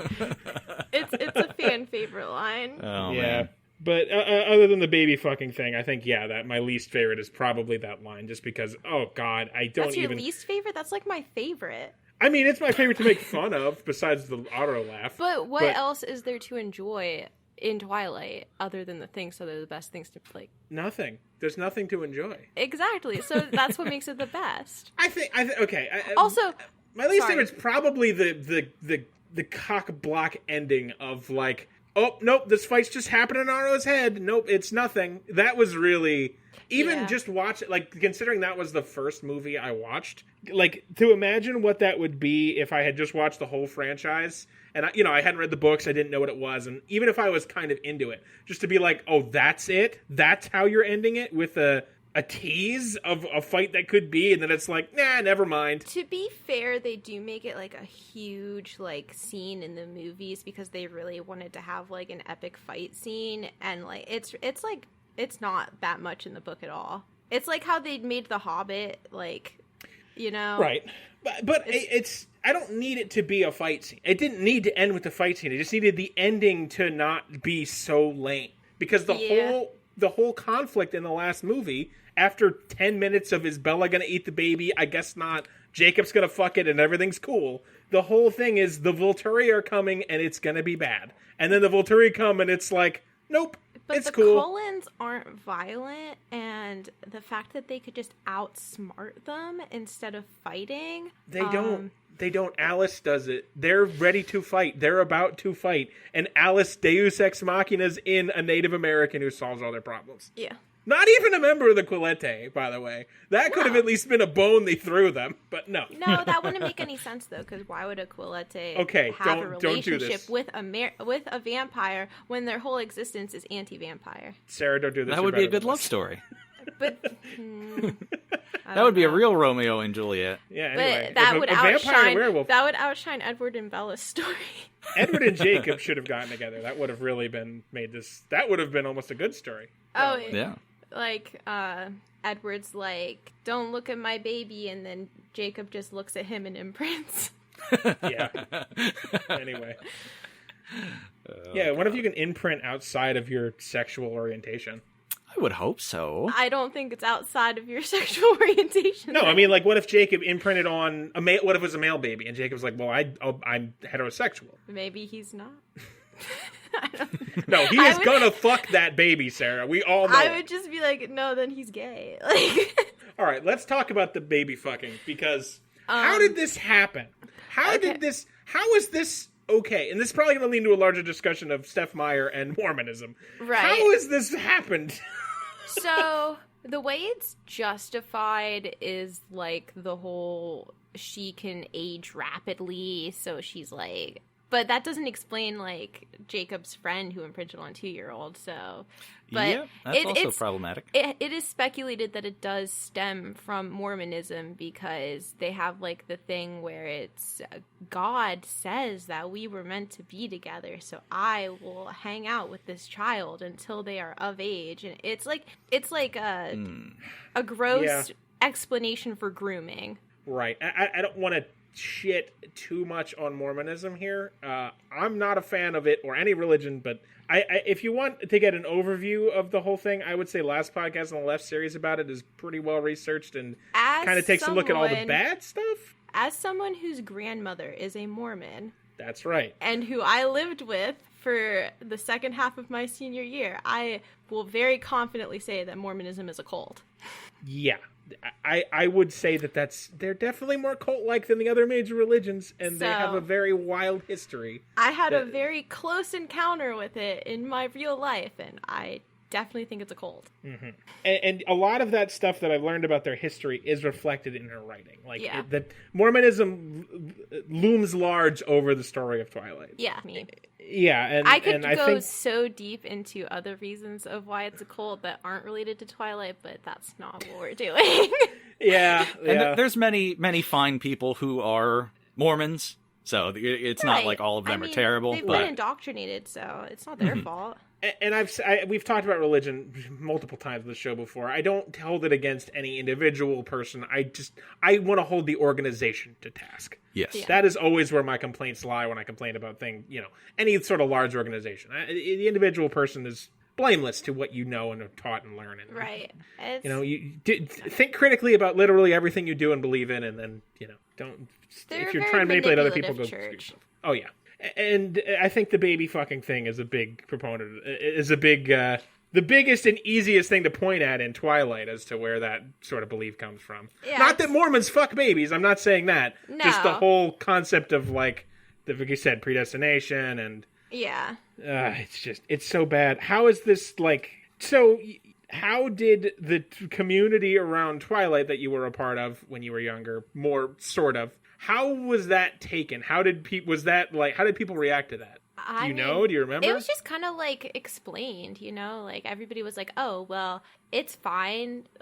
Everybody just kind of explained it. He's not going to do anything until they turn 18. And then once she's 18, they'll just be 18 together forever. Okay. I guess they're kind of, it's kind of high level concepts when you're 13 to think about the implication of how terrible, especially if you've been reading Twilight and you're supposed to believe that the Bella-Edward relationship is the most beautiful love story ever told. Yeah, because most people, when you're a 13-year-old girl, if you're oh, a 20-year-old is interested in me, that's because I'm mature and more intelligent than my peers, not because he's a creep, You don't have that level of understanding yet. Right, sure, okay. Yeah, I that one, that is, wow, that's rough, the whole thing with it. I just can't, I can't fathom there was not more backlash to that. Yeah. I feel like I didn't really know about it until we started getting into this. I think I had a vague idea. It's once I realized it was happening, I was like, oh yeah, that was a thing that people talked about. But right, I don't know. I feel like everybody grew up and was kind of oh, that's really fucked up. But at the time, it was just explained away.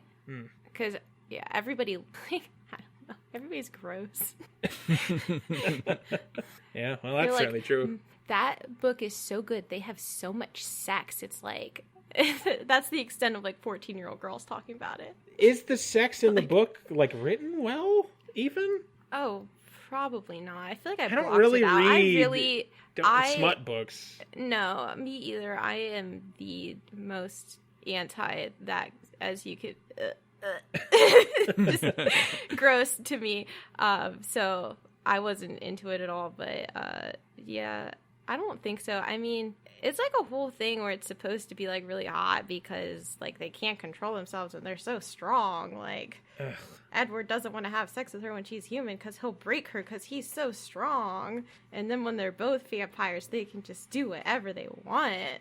Yeah, but in the movie, that is the whole implication too that comes up in the earlier movies. In the last movie, when they have vampire sex, it's human sex. It's that's because they had to keep the rating low. Yeah, like I said, I wasn't expecting tits or something ridiculous, but it seems like a really underwhelming delivery on a promise that was made 4 movies ago. Because in the book, when they have sex the first time, they destroy everything. They do ruin the bed and rip the down out of the pillows and stuff in the movie. Yeah. Yeah, well, that's when she's still a human, even. When they're vampires, it's just regular old human sex, which is fine. I don't have a problem with that. I'm a fan of regular old human sex. In the book, it's not like that.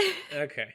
I feel like they just wanted to keep the rating down, I guess. Yeah, I guess. I Which is stupid. And apparently, I don't know, like, the status of Robert and Kristen's relationship, but they were just being nasty together. Yeah, I think they were dating around the time the last two were made. Oh, okay. Huh. I guess that would make it easier to do will that make it easier or harder to do a sex scene with someone you're actually fucking? Because then you're pretend fucking in front of a room of people. Who knows? I imagine it's the same level. I have no clue. They're weird. The whole thing is weird. Was Edward... It seems like in the movies, Bella very much wants to fuck Edward. Yeah. And Edward is like, I don't want to fuck you, not only because it'll kill you. Because he seems to be okay with the, like, I'm alright to fuck... I don't care if you die from my dick. I just don't want to fuck you because I'm from 1918 and we didn't do that. Premarital sex is bad. Like both. He, like, wants to be married, but, like, I think because they've, like, agreed to, like, turn her into a vampire, that's when he, like, finally gives in, like, at the wedding. And Bella, for, like, some reason, is obsessed with having sex with him when she's human. Like, yeah, it kind of comes up a little bit. She wants to have sex with him before she gets turned into a vampire. And she even wants to have sex with him before they get married because she's, like, commitment weird because her parents divorce. The commitment weird thing kind of comes up, which I think I said what I thought was Steph, her like pushing back on saying like, oh no, I'm a feminist, I get that, I get it, I'm with the movement, like I really got that vibe from that whole ideology. I mean, maybe Bella's just like, I don't see why we have to be married, like marriage doesn't always work out, we might as well just, I don't know. Yeah, and that does come up in Eclipse. Yeah, but she's really obsessed with it, and he's like, he is like really against it. Yeah, I don't know, maybe. That's also a thing with Mormonism. I believe you mentioned that a little bit, Isaac. I don't remember that exactly, but isn't like no premarital sex a big thing in the Mormon religion? Oh, yeah, huge. Okay. And that's where the concept of soaking it, which I'll remind the listeners, that's entering the penis into the vagina and then not moving anymore. Let it soak. Yep. Yeah. But yeah, that's the whole idea, is that doesn't count as sex because you can't have premarital sex. And that's where the whole back in the day with Brigham Young, who was a real person that a university is named after, who was a horrible, horrible man who was obsessed with shit and had 50 wives, most of who were underage. Just throwing that out there in case we forget. That's just history. That's just fucking straight history. People get degrees from a university named after that man. There's a Instagram account dedicated to people telling their stories of the fucked up shit that happens at that university. I'm not surprised. Not surprised at all. They'll get like put on academic probation for like the girls for wearing a tank top, because if you wear a tank top, that means you're not wearing your special underwear because that covers the shoulders. God. So you have special underwear that covers the shoulders? Oh, you don't know that much about Mormons. I don't know they had shoulder underwear.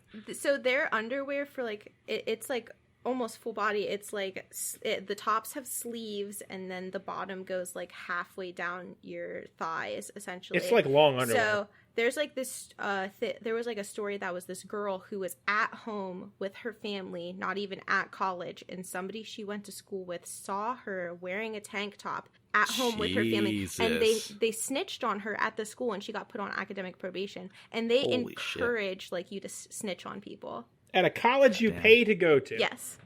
My cousin married. My cousin married a Mormon, so she's Mormon now, and I'm glad they're actually fairly progressive. She definitely doesn't wear that kind of underwear, and she drinks caffeine and stuff like that. Well, I can't say the same for my grandma. Oh, thank God. I've been hearing stories about your grandmother for a long time, because I've known your family for 15 years, and that's... When I lived with my grandma, she passive-aggressively talked to me through her cat. That's right. I've heard about that. I heard that she did that. Yeah. So it would always be, Moonshadow doesn't think you're eating enough. Oh my God. Yeah. That's a level of crazy right there. Yep. It was a good time. Love my grandma. Man. I think overall too, with like, I don't understand why the relationships Bella has with Edward and Jacob are anything to look up to as like, that's something I want, because they just, not even as like an adult looking back and saying, oh, this is problematic or this is bad, just looking at it like, God, this seems like a fucking nightmare.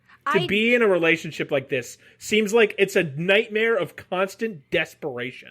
Yes, and like honestly, like I know, like me personally, and like I know like I have friends who are like this. I don't know if it directly stems from Twilight, but when you like are exposed to like that kind of thing as like your relationship expectation, you pretty much don't think that your relationship is real unless you feel that desperation at all times. So like the unhealthiest relationships, like you feel like, oh, it's not real love because I don't feel in distress. Right. That's so bad. Yeah. That's so bad. It's not And good. where really a healthy relationship is pretty mundane. Yeah. I had an ex-girlfriend who, and I'm not trying to take a shit on her. She was very much You did that like, in the past. What's that? You did that in the past. Yeah, that was a long time right? ago. She was like super into romance movies and was like, I could tell that powered our relationship in a way. And it was incredibly damaging because if you heard me on the show, not a fan of romance movies and how those relationships are treated, and that's not really how I approach relationships or human beings in general. And I'm not trying to shit on her memory or anything, but it's just like I could tell that was a big sticking point when things would go wrong. That when I would be complaining about the shit in romance movies, I could tell like she was upset legitimately because like this is how I learned what relationships are. Right. And it's like, in her defense, she might have progressed past that point because I know I was an absolute nightmare as a teenager. Yeah, but this was years ago. Right. She's married, about to have a kid. I'm sure she's very happy. I don't want to. I'm not trying to take I'm a using that as an healthy example. Relationship now, but I was an absolute nightmare in high school. Right. Like Jesus Christ. And I think that's like one of the things. These kind of like Twilight is so damaging, and the things like it, like we were just talking about with other romance movies, are so damaging to the psyche of young people, especially women, because that's what it's really aimed at. Twilight's aimed at women. Yeah, it's not good. It's not good. Well, yeah, so I guess we can kind of start to wrap up here. Anything else about Steph Meyer we don't know about or haven't talked about you wanted to mention?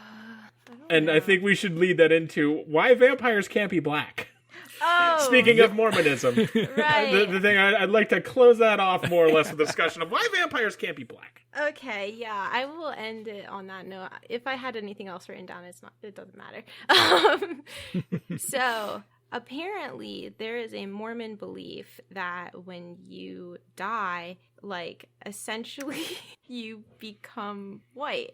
Yes. So you're cured of your blackness. If you are like to be saved, obviously if you're going to hell, no. So if you go to hell and you're white, you turn black, I believe. Are black and you would like to become a Mormon, they're like, see, our text kind of says that you're cursed and that's why you're black. But like maybe if you like pray with us, you can be saved and be white. And this transfers over quite beautifully into the vampire world in Twilight because Steph has made it so all of her vampires are white because when the venom interacts with a human's DNA, it sucks all of the melanin out of a person so that it is literally impossible to be a black vampire or a person of color vampire. Oh my Unbelievable. God. And in the movies, I think someone just flat out told her, like, you cannot have a movie with all white people. Probably. It is 2008. We have to put at least a token black person in here. And it was Laurent. He was a villain, and he had about 8 to 9 minutes of screen time. I want to say that there is, like, a vampire in the book who's described as, like, more, like, olive-toned. So he's still really pale, but you can kind of, like, guess that he might have been darker as a human. But, yeah. Right. In the Twilight Universe, all of your melanin gets sucked out right out of you. How does that work for Hispanic people and Asian people? Listen, you're gonna have to email Steph on that one. Maybe she doesn't count them as people of color. Who knows? Oh my God! Do you know how that works in Mormonism? Or do Asian people get turned white after they die? I really don't know how it works in Mormonism. Oh my God. But I did watch a video of a girl who said she's black and her parents were trying to join Mormonism and her experience in that and how weird it was. Can only imagine. So. Yeah. So Yeah, I mean, that's Just some great, casual racism. Yeah, I gotta throw that in there. I'm glad at least the movie makers were like, no, we're making at least one. But even then, it's still a pretty weak. It's just Laurent, who is not a very important character and dies pretty unceremoniously and is barely in the first one that much. And to be fair, as Stephanie Meyer got more and more involved in the movies, I guess there weren't any other black vampires That's or people. true. Nope, that's true. Rami Malek, he played Freddie Mercury in the Bohemian Rhapsody. He's Egyptian, right? He is Egyptian, and he didn't get. He wasn't in Paleface. I mean, right. All vampires are a little pale, but he was still. They didn't white him up. But so that may have been her one concession, like no blacks, but you can have an Egyptian. Technically, he's from Africa. She was like, he's white enough. Well, he was born in California. He just has Egyptian heritage. Shut up, you. Shut up, Larry. He's white enough. He was. He was born in California. I will believe what I continue to believe is I'm that he looking was at his born on top Wikipedia, of the Pyramid of Giza. I wasn't sure of his nationality exactly, so I looked it up, and it says he was born in California, the son of Egyptian immigrant parents. So that was her one concession. You can have an American Egyptian, but no blacks. God. Oh, Steph. Oh, Steph. Glad I'm shouting that into my apartment. You're moving soon. Yeah, I know. Well, I think that about wraps it up. I think the one last thing I wanted to get is for all three of us, Team Edward or Team Jacob? If you're Team Jacob, you're stupid. I'm sorry. Well, I got bad news for you. What? The depths to which I hate Edward are beyond fathom and reasoning. Jacob sucks. He is a whiny bitch. But he is a billion times better than Edward. I almost started a war with supernatural forces because you were gone for a couple hours. I really hated Jacob a lot as a child. The desperation for which Edward pines after Bella literally every second of every day turns me off so hard. But at least it's a mutual pining, which is why I'm Team Edward. Because Jacob, man, is it just me and Team Jacob? God, that's how it should be. Honestly, Larry, nobody should be Team Jacob. They're I hate Edward. horrible. Yes. Yeah. Well, okay. What if we throw in or Team Bella? Would either of you change to Team Bella? Because I would not. Okay, good. At least there's nothing. Bella. Okay, good. I wanted to throw the option in there of the woman being pined over at least, but no, she still sucks. If anything, I would be Team Alice. She's like the one character I cared the most about, because I do remember being a kid and being like kind of weird that Edward just like sits in her bedroom while she sleeps. It's deeply unsettling. Yeah. But Very it bad. is also Very bad. really problematic to kiss somebody without their consent and repeatedly ask them out when they say no. And he also rejected. sucks. He also sucks. I'm Team Charlie. No, I like you Charlie. can't be Team Charlie because Charlie is like, wow, Jacob kissed you, good on him. You should hang out with him more. Right. God damn it. Like, There's no one good in He this. literally encourages Jacob to be a simp. Yeah, no, kind of everybody sucks. I guess I'm Team Rosalie. She even kind of like she's not fun to watch on screen except in that one scene. Yeah.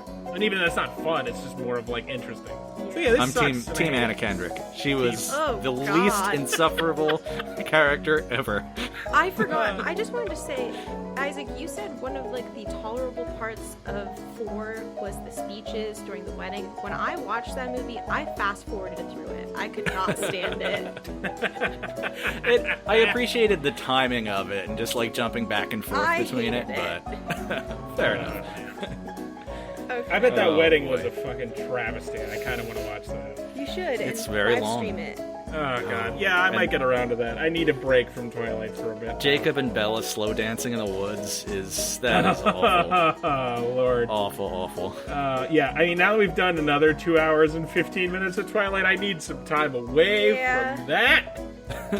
Well, we have officially wrapped up Twilight until yes. the Midnight Sun movie that's not the movie I'm covering next. No, comes you're out. covering a different Midnight. I had no clue that was called. The next one's going to be called Midnight Sun. How poetic is that? Oh, God. If anything I said was incorrect, no, it wasn't. We should start saying that at the end of every episode. You'll get no argument from me. Oh no, I'm wrong all the time. I called Victoria Veronica like 3 different times. You did. You were like, I can't believe that I know all these stupid people's names, and then Veronica did this. Yeah, I know. I heard that. And I'm like, oh my god, you fucking nuts. Oh boy. All right, any final thoughts, or are we washing our hands at Twilight? I think I'm done with this for the rest of my life if I can help it. No, you have to live stream watching them. I want to watch you watch them. We're going to have a Twilight party at some point. Great. Great, that sounds great. That sounds like a lot of fun for me, Larry. Exactly. It will be. All right, well, Sarah, thank you very much for coming on and illuminating more of the Twilight lore to us and telling us the things we got wrong and answering questions that I didn't even know I had. Do you feel satisfied? No, because I mean, a lot of it's still garbage, and it sounds like the books are. I'll give credit. It sounds like the books are a bit better put together than the movies were. Yeah. Just a little more racist. You can't translate the backstory of every Cullen into the movies, and they're already 2 hours long and Right. too many characters. What the human friends? The human friends get so much screen time for having literally no impact on anything and anything. I told you. you. You're not wrong. Why have them? Why include them? Yeah. Christ. Are they in the books at all? Yes, and it's really funny because when they transferred them to the movies, they actually combined some of the friends into like singular characters in the movie. There's even more in the book. There's even more. Yeah. I could not tell you a single one of their names. Jessica. Who the Mike, fuck is Jessica? Mike, what's the other one? Dr. Twilight, you're scaring me. Please stop this. You're better than this. All right, well, yeah, thanks again for coming on. We appreciate Yes, it. thank you so much. Okay, bye. I'm gonna hang up now.